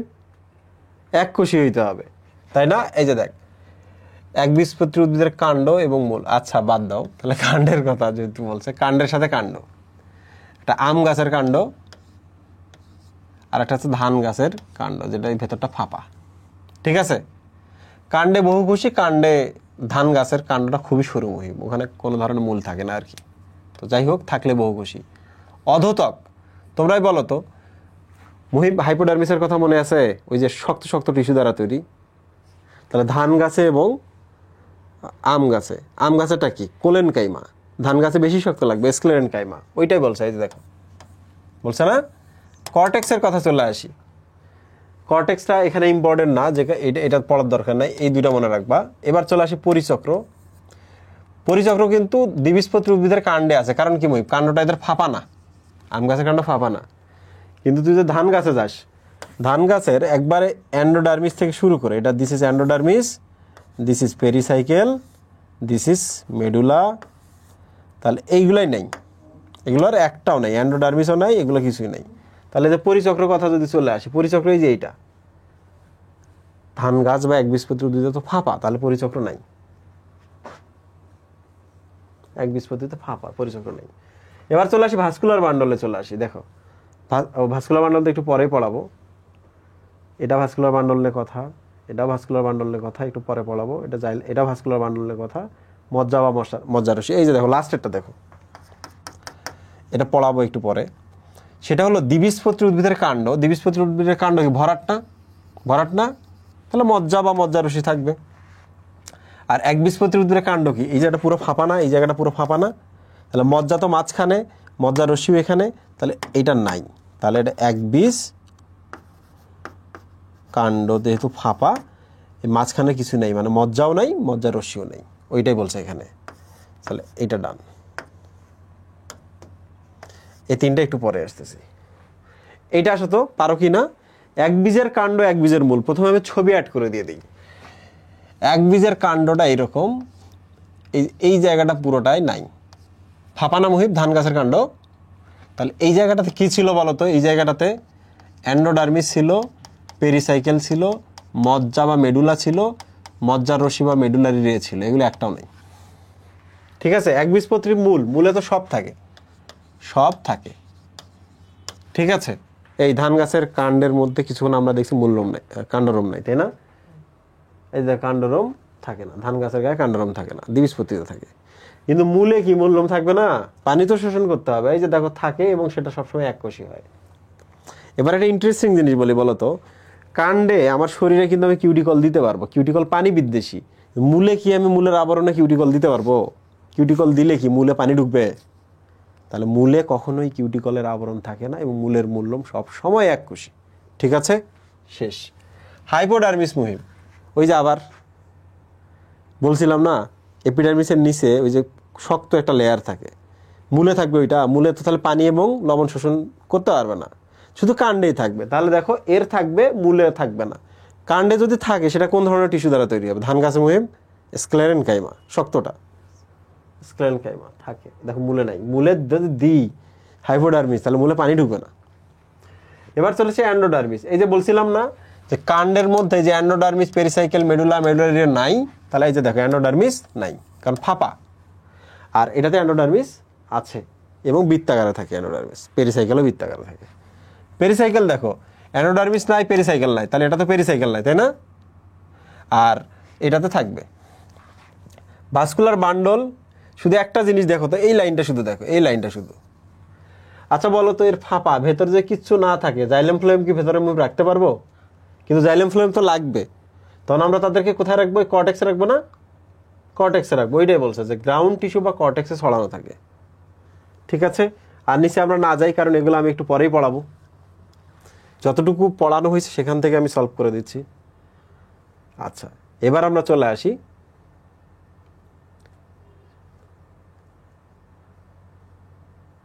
Vascular bundle. হ্যাঁ, বান্ডল শব্দটা মানে বোঝো যে জাইলেম টিস্যুগুলো আছে, ফ্লোয়েম টিস্যুগুলো আছে, এখানে একসাথে আছে, এই জন্য এটা বান্ডল।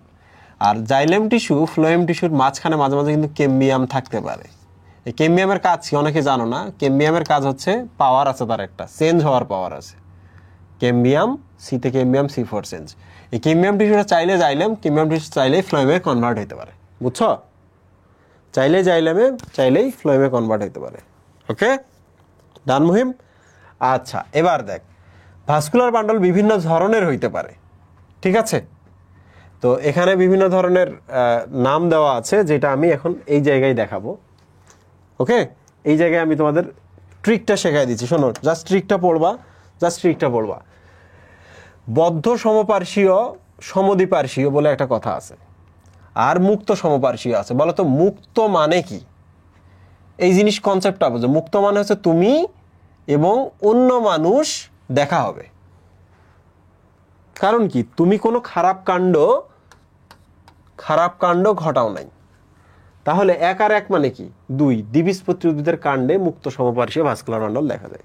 আবার বলো, জেলে বদলি করা আর জেলের বাইরে থাকা দুইটাই, যে একটা কাণ্ড ঘটাইলে জেলের থাকবে, কাণ্ড না ঘটাইলে জেলের বাইরে রাখবে, তাই তো? তাহলে কাণ্ডের সাথে সম্পর্ক আছে, তাহলে কাণ্ড, ঠিক আছে?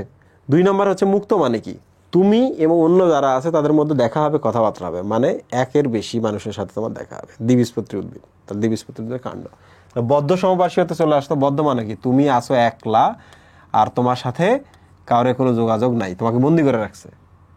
কেন? তুমি একটা অবাক কাণ্ড ঘটিয়েছো। তাহলে বলো তো একবীজপত্রী উদ্ভিদের কাণ্ড না? দেখো, বদ্ধ সমপার্শ্বীয় হচ্ছে একবীজপত্রী উদ্ভিদের কাণ্ডের ভাস্কুলার বান্ডল, ঠিক আছে? এবার চলে আসি সমদ্বিপার্শ্বীয়। দ্বিপার্শ্বীয় মানে কি বলতো? এদিকেও থাকে, এদিকেও থাকে। এমন একটা উদ্ভিদের নাম বলো তো মুহিম, এমন একটা উদ্ভিদের নাম বলো কারা দুই পাশে থাকে? শশা। শশা কোথায় থাকে? এই ভাতেও থাকে, পান্তা ভাতেও থাকে, আবার বিরিয়ানিতেও থাকে, তাই না? তাহলে এই জিনিসটা মনে রাখবা যে শশার মতো উদ্ভিদগুলা দুই পাশে আছে। এরা শশার সাথে আসলে সবসময় আর কার কার কথা আসে? লাউ কুমড়া আসে না? একই ধরনের, একই জংলায় তৈরি হয়, একই বাসাতেই হয়। তোমরা খেয়াল করছো? স্টিল আমি কি কাণ্ড নিয়ে কথা বলেছিলাম, মনে রাখবা কাণ্ডে বিভিন্ন ধরনের ভাস্কুলার বান্ডল হয়, কিন্তু মূলে সবসময় একই ধরনের ভাস্কুলার বান্ডল হয়। সেটা কি? এই যে দেখো ওরিও। এটা কিভাবে মনে রাখি মুহিব? অপুর মা, মাতে কি? মূল, অতে কি? ওরিও ভাস্কুলার বান্ডল, তাই না? আর পুতে কি? পুষ্পক। তাহলে মনে রাখবা পুষ্পক উদ্ভিদের মূলে ওরিও ভাস্কুলার বান্ডল থাকে। পুষ্পক উদ্ভিদ মানে কি? একবীজপত্রী এবং দ্বিবীজপত্রী। ধান গাছ বলো আর আম গাছ বলো, মূলের ভাস্কুলার বান্ডল সবসময় একই, ওরিও ভাস্কুলার বান্ডল। তাহলে এবার আমি একটু ছবিগুলো দেখাই, ব্যাখ্যা করি। দেখো তো, এরপর আছে কেন্দ্রিক। হ্যাঁ, এরপর আছে কেন্দ্রিক। কেন্দ্রিক বলতে জাইলেম এবং ফ্লোয়েমের মধ্যে আইদার জাইলেম কেন্দ্রে থাকবে, নাহলে ফ্লোয়েম। যে কেন্দ্রে থাকবে অপোজিটটা তার চারপাশে ছড়িয়ে থাকবে, ঠিক আছে? কেন্দ্রিক। তো কেন্দ্রিকটা এইভাবে মনে রাখবা, জাইলেম কেন্দ্রিক। বলো তো জাইলেম মানে কি? জল না মুহিব? জাইলেম মানে জল, আর জল মানে কি? হাইড্রো না বা হাইড্রো? তাহলে মনে রাখবো জাইলেম যদি কেন্দ্রে থাকে তাহলে এটাকে হাইড্রোসেন্ট্রিক ভাস্কুলার বান্ডল বলে। তাহলে কেন্দ্রে যদি জাইলেম থাকে, ফ্লোয়েম চারপাশে, হাইড্রোসেন্ট্রিক এটা। তাহলে বলো তো ফ্লোয়েম কেন্দ্রিটার নাম আলাদা হবে না? এটার নাম ল্যাপ্টোসেন্ট্রিক। হাইড্রোসেন্ট্রিকটা মনে রাখবো, ল্যাপ্টোসেন্ট্রিক এমনি মনে রাখবে। হাইড্রো মানে হাইড্রো, হাইড্রো মানে জল, জল মানে জাইলেম, জাইলেম কেন্দ্রে থাকবে। ল্যাপ্টোসেন্ট্রিক কি? ফ্লোয়েম কেন্দ্রে থাকবে, শেষ। তো এইটার উদাহরণ কীভাবে মনে রাখতে হয় দেখো, আমি এইভাবে মনে রাখি, সেটা হলো ড্রাকায়না এবং উচ্চা। দেখো উচ্চাটা এইভাবে মনে রাখো, লুচ্চারা ড্রাগ নেয়, তাই না? আরও এইভাবে মনে রাখো, লুচ্চারা ড্রাগে লেপ্টে থাকে, তাই না? ওকে, আশা করছি এইটা পড়লেই হবে। তাহলে বলো টেরিস, সিলাজিনেলা আর লাইকোপোডিয়াম এগুলা কি? দেখো আরেকবার দেখো, উচ্চারা ড্রাগে লেপ্টে থাকে, তাহলে লেপ্টোসেন্ট্রিকের উদাহরণ কি? উচ্চা, ড্রাগ মানে ড্রাকায়না, রাইট, বা ড্রাসিনা, ঠিক তো? শেষ। তাহলে উচ্চা এবং ড্রাসিনা যদি কোনো কারণে লেপ্টোসেন্ট্রিক হয়, তাহলে হেড্রোসেন্ট্রিক কোনগুলো? বাকিগুলা টেরিস, সিলাজিনেলা, লাইকোপোডিয়াম, মনে থাকবে? ডান। আমি আরেকবার বলি, বলো তো পুষ্পক উদ্ভিদের মূলে, এক বীজপত্রী হোক দ্বিবীজপত্রী হোক, মূলে কোন ধরনের ভাস্কুলার বান্ডল? মূল, তাহলে অপুর মা। ওরিও ভাস্কুলার বান্ডল পুষ্পক উদ্ভিদের মূলে থাকে, রাইট। ফ্লোয়েম কেন্দ্রিক মানে কি? ফ্লোয়েমটা কেন্দ্রে থাকবে। ফ্লোয়েম মানে কি?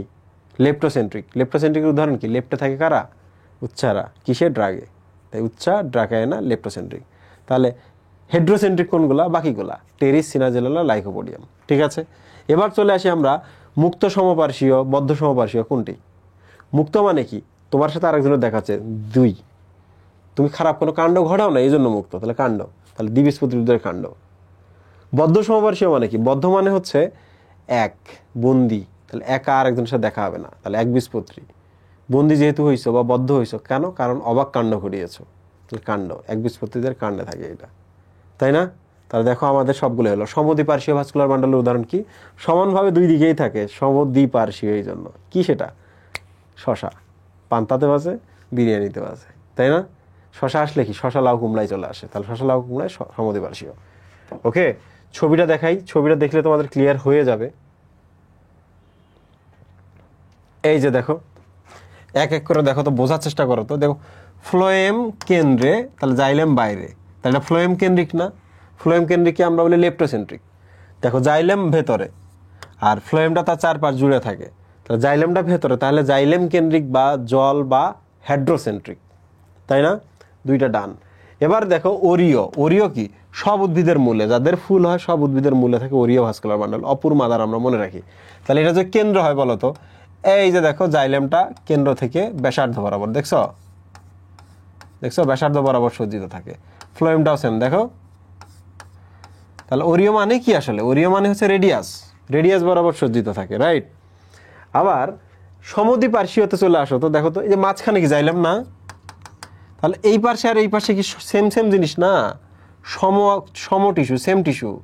এই জন্যই বলছে যে দুই পার্শ্বে, এই জন্য বলে দ্বিপার্শ্বীয়, এটা আর এটা সেম, সমদ্বিপার্শ্বীয়, ঠিক আছে। এবার আমরা এই দুইটাতে আসি, দেখো। আচ্ছা, এই টিস্যু আর এই টিস্যু, দেখো মাঝখানে কোনো টিস্যু আছে? কোনো কেম্বিয়াম আছে? নাই। তাহলে এইটার এইটা কি পরস্পর সাথে যুক্ত হয়ে আছে না? বন্দি না এরা? বন্দি কি না বলো? এই টিস্যু আর এই টিস্যু যুক্ত হয়ে আছে মানে বন্দি। আর এখানে দেখো বন্দি মানে বদ্ধ, বদ্ধ সমপার্শ্বীয়, মানে এই পাশেরটা সেম সেম, সম মানে হচ্ছে সেম, পার্শ্ব মানে পাশে, তাহলে এই পাশের সবগুলো সেম, ওই পাশের সবগুলো আবার সেম, ওই পাশে সব ফ্লোয়েম, এই পাশে সব জাইলেম, ঠিক না? বদ্ধ মানে কি? বদ্ধ মানে বোঝাচ্ছে যে দুইটা একসাথে লেগে থাকে। আর এখানে দেখো এই যে মাঝখানে কেম্বিয়াম আছে, দেখছো? এই যে মাঝখানে কেম্বিয়াম, দেখছো? কেম্বিয়াম থাকার কারণে কি হয়েছে? ওরা ওই দিকে চলে গেছে, এরা এই দিকে চলে গেছে, মাঝখানে দেয়াল।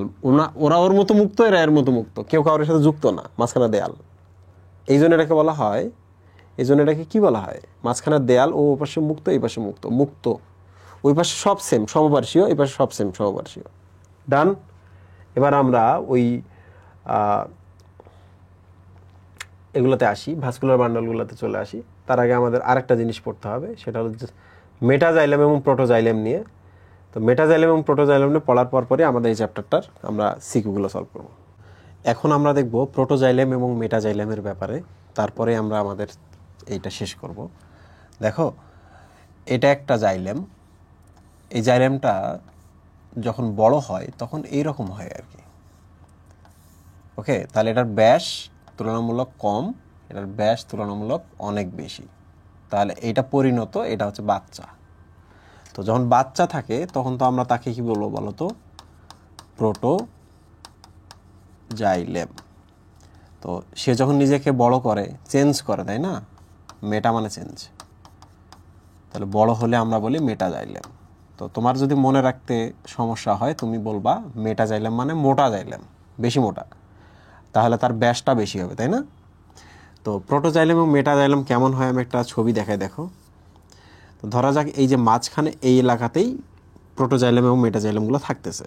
তো এইখানেরটা ছোট কেন্দ্রের দিকে, এদিকেরটা দেখা যাচ্ছে বড়। তাহলে দেখো এদিকটা আগে তৈরি হয়েছে, বুঝছো, হয়ে বড় হয়ে গেছে, এদিকটা কেবল তৈরি হচ্ছে। তার মানে সবসময় যেগুলো নতুন তৈরি হয় কেন্দ্রের দিকে তৈরি হয়। তো বলো তো ভেতরের দিকে কি ছোটটা না প্রোটোজাইলেম, বাইরের দিকে কি মেটাজাইলেম না। তো কেন্দ্র থেকে কোনটা দূরে কোনটা কাছে এই অনুযায়ী কিন্তু আমরা ইউজুয়ালি মূল এবং কাণ্ড ডিরেক্ট করতে পারি। তো তোমাকে আমি বলি কেমনে মনে রাখবা, ম ম ম মতের মনে রাখবা মূল, মতে মনে রাখবা মেটাজাইলেম, আর মতে লিখবা মাঝে। মাঝে মানে কি বলো তো, কেন্দ্রে। তাহলে তোমাকে যদি আমি এমন একটা ছবি দেই, দিয়ে বলি যে এই ছবিটা মূলের না কাণ্ডের, তুমি কিন্তু খুব ইজিলি বুঝতে পারবা। দেখো বড়টার নাম মেটাজাইলেম না, মূলে মেটাজাইলেম মাঝে থাকে। দেখো মেটাজাইলেমটা কিন্তু পরিধির দিকে, তাই না, এটা যদি কেন্দ্র হয় পরিধির দিকে না, তাহলে মূলে মেটাজাইলেম মাঝে থাকে, এখানে থাকতো। তো মেটাজাইলেমটা যেহেতু পরিধির দিকে, এটা কিন্তু মূল না, তাহলে এটা কি কাণ্ড না। তাহলে মূলের ছবিটা যদি আমি আর্ট করি, এই যে এরকম হবে না বলো তো, মেটাটা মাঝখানে, পোটোটা পরিধির দিকে। এবার বলো তো এটা মূল না কাণ্ড। মেটাজাইলেম মাঝের দিকে থাকে মূলে, মেটাজাইলেম মাঝের দিকে থাকে মূলে, তাহলে এইটা কি মূল, এটা কাণ্ড। তো আশা করছি মূলে মেটাজাইলেম মাঝে থাকে, বা মূলে মেটাজাইলেম মাঝে, তাহলে মূলে প্রোটোজাইলেম কেন্দ্রে, তাই না। আবার বলো কাণ্ডে মেটাজাইলেম পরিধির দিকে, কাণ্ডে প্রোটোজাইলেম মূলের দিকে। এই তো চারটা জিনিস এইভাবে হচ্ছে না। তাহলে এই একটা জিনিস মনে রাখলে মূল এবং কাণ্ড পুরোটাই আলাদা করা যায়। আবার দেখো মূলে মেটাজাইলেম মাঝে থাকে, তাহলে মূলে প্রোটোজাইলেম পরিধির দিকে, তাই না। মূলে মেটাজাইলেম মাঝে থাকে, তাহলে কাণ্ডের দিকে কি, কাণ্ডে মেটাজাইলেম পরিধির দিকে, প্রোটোজাইলেম কেন্দ্রের দিকে। এই তো। তো দেখো এখানে জাইলেম এবং ফ্লোয়েম আছে, জাইলেম জল পরিবহন করে, ফ্লোয়েম ফুড পরিবহন করে। তো এই দুটার পার্থক্য দেখে নিবা এখান থেকে। আমরা একেবারে চলে আসি হচ্ছে এই জায়গায়, কাণ্ড দেখতেছি আর কাণ্ড দেখতেছি। দেখো তো এই জায়গায় কি আছে, দ্বিবীজপত্রী এবং একবীজপত্রী। তাহলে আমরা চলে আসি হচ্ছে ভাস্কুলার বান্ডলে। এই যে দেখো ভাস্কুলার বান্ডল সংযুক্ত সমপার্শ্বীয় অথবা সমদ্বিপার্শ্বীয়। সমদ্বিপার্শ্বীয় এখানে আছে, আর সমপার্শ্বীয় এটা মানে কনফিউজিং কথাবার্তা আর কি। তো তোমরা দেখো দ্বিবীজপত্রী উদ্ভিদ মনে আছে 1+1, তাহলে বলো তো দ্বিবীজপত্রী উদ্ভিদের ক্ষেত্রে আমরা কি লিখব, কাণ্ড না। 1+1 মানে কি, তুমি বন্দি না, তুমি আরেকজনের সাথে দেখা করতে পারতেছো, তাহলে এটা হচ্ছে দ্বিবীজপত্রী। আর তুমি কি অবাক কাণ্ড ঘটাও নাই, তাহলে দ্বিবীজপত্রী উদ্ভিদের কাণ্ডে আমরা কি জানতাম, যে দ্বিবীজপত্রী উদ্ভিদের কাণ্ডে যেহেতু তুমি বন্দি না, আরেকজনের সাথে দেখা করতে পারছো, তাহলে এটা কি মুক্ত না, মুক্ত, রাইট। এই যে মুক্ত, দেখছো, মুক্ত সমপার্শ্বীয়। এবার চলে আসি একবীজপত্রী উদ্ভিদের কাণ্ডে। তোমরা বলো তো একবীজপত্রী আরেকজনের সাথে তুমি দেখা করতে পারছো না, তার মানে কিন্তু বদ্ধ না, তাহলে বদ্ধ সমপার্শ্বীয়। এই যে দেখো এখানে লেখা পাওয়া, তুমি বদ্ধ সমপার্শ্বীয় পড়াইছি না, ওখান থেকে আরেকবার দেখে নিবা যদি কনফিউশন হয়। এখানে জাইলেমের ক্ষেত্রে চলে আসি। এই যে এই জিনিসটা শুধু মনে রাখবা যে একবীজপত্রী উদ্ভিদের ক্ষেত্রে কাণ্ডের ক্ষেত্রে ওয়াই বা ভি আকৃতির থাকে। তোমাদের আমি এই জিনিসটা একটু দেখাই, মূল এবং কাণ্ড। একবীজপত্রী উদ্ভিদের একটা মূল, একবীজপত্রীর একটা কাণ্ড। কাণ্ডে বলতো এই জায়গাটা পুরোটাই নাই, তাই না, কাণ্ডের ক্ষেত্রে পুরোটাই নাই, তাই না। ফলে এখানকার জাইলেম ফ্লোয়েমগুলো কোথায় থাকবে, কর্টেক্সে থাকবে না। একবীজপত্রী উদ্ভিদের ধান গাছের কাণ্ডে জাইলেম ফ্লোয়েম কোথায় থাকবে, এখানে থাকবে না। তাহলে দেখো এখানে জাইলেম দিলাম, এখানে দিলাম, এখানে দিলাম, তাহলে কি কম দিতে পারবে, এই জন্য তোমাকে ফাঁকে ফাঁকে আবার দিতে হবে, এরকম করে দিতে হবে, এরকম করে দিতে হবে, মানে বিন্যস্তটা হবে হচ্ছে বিচ্ছিন্নভাবে। তাতে দেখা যায় দেখো এইটা আর এইটা মিলে ভি আকৃতির হয়েছে না। কিংবা তুমি আরোই ভাবে ভাবতে পারো যে এইটা এইটা আর এইটা মিলে ওয়াই আকৃতির হয়েছে না। তাহলে দেখো একবীজপত্রী উদ্ভিদের কাণ্ড ফাঁপা হওয়ার কারণে ভাস্কুলার বান্ডলগুলো থাকে হচ্ছে কর্টেক্সে থাকার কারণে এরা কি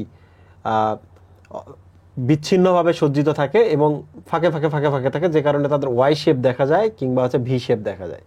ঠিক আছে, ওই যে দেখো ওয়াই বা ভি শেপ দেখা যাচ্ছে, বাট এদের ক্ষেত্রে ওয়াই বা ভি শেপ দেখা যাবে না। কারণ কি? এটা মুখকাণ্ড, এটা কি? এটা হচ্ছে দ্বিবীজপত্রী উদ্ভিদের কাণ্ড। দ্বিবীজপত্রী উদ্ভিদের কাণ্ডে এই যে ভেতরে থাকে আর কি, কারণ আম গাছের কাণ্ড তো ফাঁপা না, ফলে এই জায়গায় থাকে, এখানে ওয়াই বা ভি আকৃতি দেখা যায় না। শেষ। এবার আমরা একবীজপত্রী উদ্ভিদের কাণ্ড এবং একবীজপত্রী উদ্ভিদের মূল দেখবো, মানে ধান গাছের কাণ্ড এবং ধান গাছের মূল, ধান গাছের কাণ্ড এবং ধান গাছের মূল দেখব, তাই না?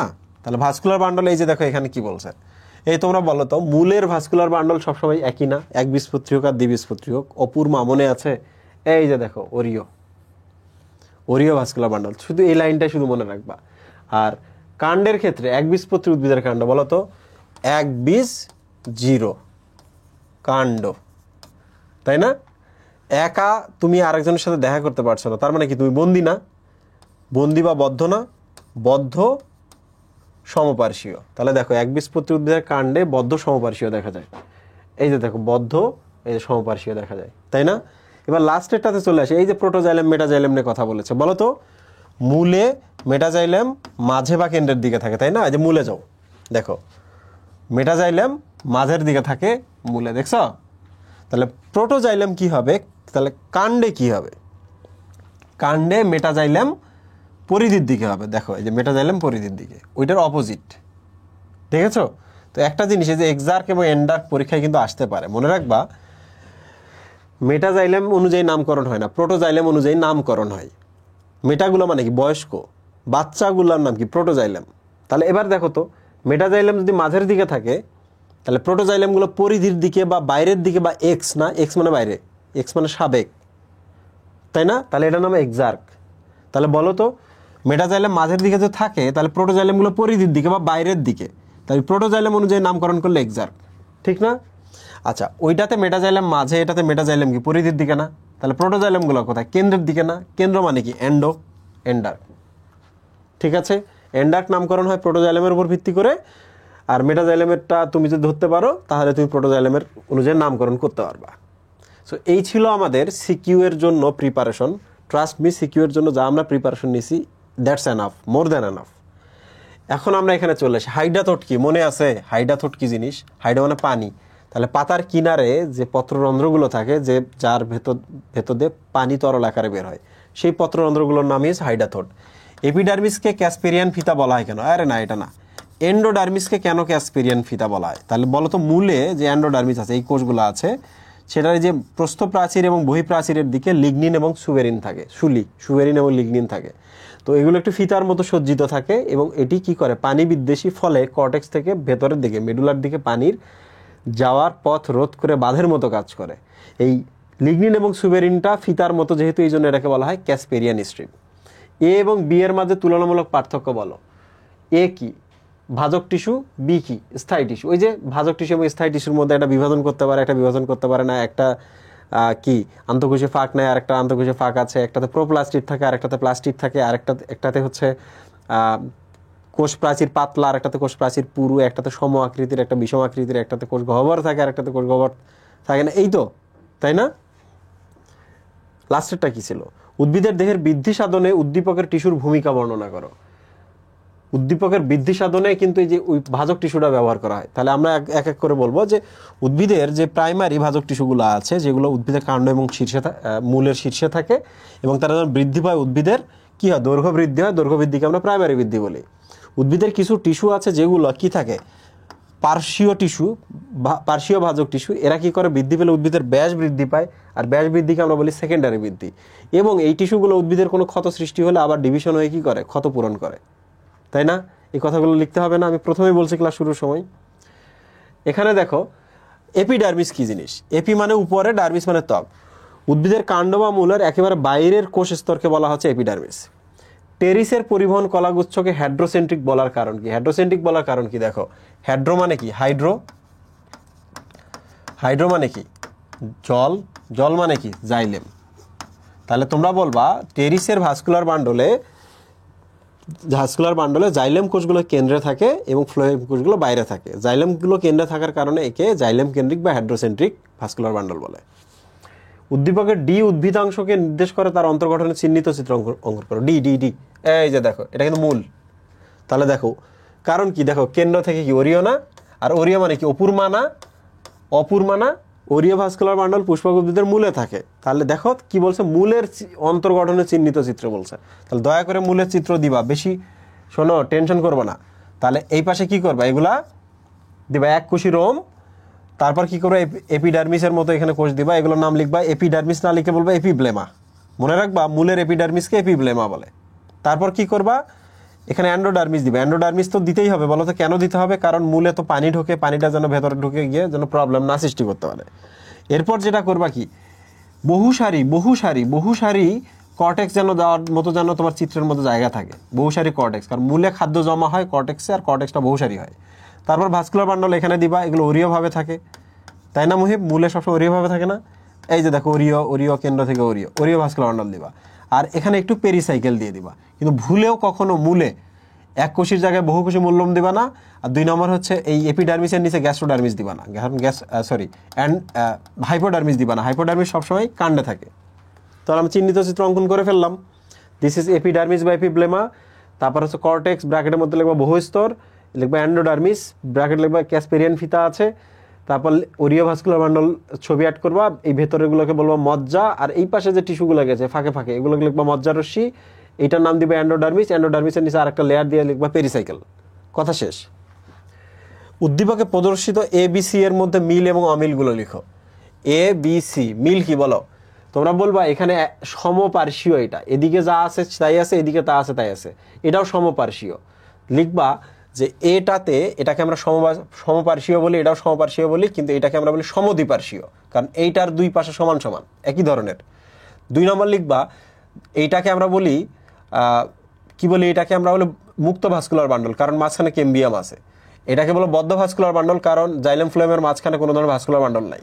আর এটাকে বলবা সমদ্বিপার্শ্বীয়, কারণ বলো মাঝখানে এক ধরনের টিস্যু আর দুই দিকে ভিন্ন ধরনের টিস্যু আছে, এবং সেগুলো কিসে দ্বারা পৃথক করা, কেম্বিয়াম দ্বারা। তাহলে এর কেম্বিয়াম আছে, এর কেম্বিয়াম আছে, এর কেম্বিয়াম নাই। এই পার্থক্যগুলো তোমরা দিয়ে দিবা, ঠিক আছে? এরপর উদাহরণ হিসাবে দিবা, দেখো মুক্ত সমপার্শ্বীয় এটা, কারণ মাঝখানে কেম্বিয়াম আছে। মুক্ত মানে কি, দুইজন দ্বিবীজপত্রী উদ্ভিদের কাণ্ড। সমদ্বিপার্শ্বীয়, দুই পার্শ্বে আছে কি, শশার কথা মনে নাই, শশা লাউ কুমড়া। আর এর কি বদ্ধ সমপার্শ্বীয়, বদ্ধ মানে কি তুমি একা বন্দী হয়ে গেছে, এক বীজপত্রী, কেন অবাক কাণ্ড ঘটাইছো, তাহলে এক বীজপত্রী উদ্ভিদের কাণ্ড দিয়ে দিবা উদাহরণ, ঠিক আছে? এক্স এক ধরনের টিস্যু যা ওয়াই টিস্যু হতে সৃষ্টি হয়, জেড এক ধরনের বান্ডল যা ওয়াই এর সমন্বয়ে গঠিত। আচ্ছা, স্টিলি কি জিনিস? দেখো স্টিলি শব্দের অর্থ অ্যাকচুয়ালি কাণ্ড বা স্টেম বোঝায়। উদ্ভিদের বলো তো মাঝখানের যে অংশটা আছে এইটাই কি উদ্ভিদের মূল অংশ না? এখানেই পরিবহন হয়, এগুলোই প্রধান কাজ করে, এগুলো না থাকলে উদ্ভিদ কোনোভাবে বেঁচে থাকতে পারে না। উদ্ভিদের মাঝখানের কোষগুলোকে বলা হচ্ছে স্টিলি, বাইরেগুলোকে বলা হয় বহিঃস্টিলির অংশ। তো বই থেকে একটু দেখে নেবা স্টিলি কাকে বলে। ত্বকীয় প্রসাধন বলতে কি বোঝায়? ত্বকীয় প্রসাধন এটা কিন্তু উদ্ভিদের শারীরতত্ত্ব থেকে চলে আসে। উদ্ভিদের ত্বকের কিউটিকলের যে লেয়ার আছে, কিউটিকলের লেয়ার ফেটে গেলে ত্বক দিয়ে পানি বাষ্পাকারে বের হয়, একে বলা হয় ত্বকীয় প্রসাধন। ওকে ওকে, তাহলে আমরা এই প্রশ্নের উত্তর দিচ্ছি। স্টিলের ক্ষেত্রে একটু শুধু মনে রাখবা, পেরিসাইকেল থেকে শুরু করে ভেতরে যা যা আছে, ভাস্কুলার বান্ডল সহ, ভাস্কুলার বান্ডল প্লাস অল, সবগুলোকে আমরা স্টিলি বলি। পেরিসাইকেল থেকে শুরু করে ভেতরে যা আছে ভাস্কুলার বান্ডল সহ সবই হচ্ছে স্টিলি। তো যাই হোক না কেন, এবার আমরা গতে আসি। দেখো অবস্থান ভিত্তিক যেই না বলছে, এই চ্যাপ্টারে তো একটাই প্রশ্ন আসে অবস্থান ভিত্তিক, সেটা হচ্ছে ভাজক টিস্যুর অবস্থান, তাই না? তাহলে দেখো এক্স হচ্ছে ভাজক টিস্যু, আর এটা হচ্ছে ওয়াই হচ্ছে স্থায়ী টিস্যু। তাহলে তোমার প্রশ্ন করছে কি, এক্স এর অবস্থান ভিত্তিক মনে আছে না? 3 ধরনের, শীর্ষস্থ ভাজক টিস্যু, নিবেশিত ভাজক টিস্যু, আর একটা হচ্ছে পার্শ্বীয় ভাজক টিস্যু, তাই না? তাহলে দেখো উদ্ভিদের এটা তো মূল হয়, মূলের শীর্ষভাগে এরা অবস্থান করে এবং কাণ্ডের শীর্ষভাগে এরা অবস্থান করে, ফলে শীর্ষস্থ ভাজক টিস্যু উদ্ভিদের দৈর্ঘ্য বৃদ্ধি করে। আর দৈর্ঘ্য বৃদ্ধি করলে আমরা এটাকে কি বলি? প্রাইমারি বৃদ্ধি ঘটায়। ওয়াই হচ্ছে নিবেশিত। তাহলে এটা যদি স্থায়ী টিস্যু হয়, এটা যদি স্থায়ী টিস্যু হয়, মাঝখানে এই যে ভাজক টিস্যু আটকে আছে, সো এটা ভাজক টিস্যু। তাহলে তোমরা লিখবা দুইটি স্থায়ী টিস্যুর মাঝখানে যখন ভাজক টিস্যু থাকে ওইটাকে বলা হচ্ছে কি টিস্যু? নিবেশিত ভাজক টিস্যু। একটা দারুণ জিনিস দেখো, এই ভাজক টিস্যুগুলো যদি বৃদ্ধি পায় তাহলে উদ্ভিদটা কিন্তু এবারও দৈর্ঘ্যে বৃদ্ধি পাচ্ছে, এগুলো যদি বৃদ্ধি পায় উদ্ভিদটা কিন্তু এদিকেও বৃদ্ধি পাচ্ছে, তাই না? তাহলে নিবেশিত ভাজক টিস্যুটাও কিন্তু দৈর্ঘ্য বৃদ্ধি ঘটায়, এটাও দৈর্ঘ্য বৃদ্ধি ঘটায়, এটাও দৈর্ঘ্য বৃদ্ধি ঘটায়। তাহলে আমরা লিখতে পারি এটা হচ্ছে প্রাইমারি, ওয়ান মানে প্রাইমারি, তাহলে এটাও প্রাইমারি বৃদ্ধি ঘটায়, ঠিক না? পার্শ্বীয় ভাজক টিস্যু কি? উদ্ভিদের যদি আমরা প্রস্থচ্ছেদ করি, প্রস্থচ্ছেদ করলে আমরা এই যে ফেসিকলগুলো বা বান্ডলগুলো মাঝখানে যেগুলো পাই এগুলো হচ্ছে পার্শ্বীয় ভাজক টিস্যু। কিংবা এই কর্কের নিচে আমরা কিছু কোষ পাই, তাহলে এগুলোর নাম হচ্ছে কর্ক ক্যাম্বিয়াম আর এগুলোর নাম হচ্ছে ইন্টারফেসিকুলার ক্যাম্বিয়াম। তো তোমরা লিখবা পার্শ্বীয় ভাজক টিস্যুগুলো সাধারণত উদ্ভিদের পার্শ্ব বৃদ্ধি ঘটায় বা ব্যাস বৃদ্ধি ঘটায়, এগুলো আসলে স্থায়ী টিস্যু কিন্তু এরা ভাজক টিস্যুতে কনভার্ট হতে পারে। যেহেতু এরা ব্যাস বৃদ্ধি ঘটাচ্ছে তাহলে উদ্ভিদের সেকেন্ডারি বৃদ্ধি এরা ঘটাচ্ছে, ঠিক আছে?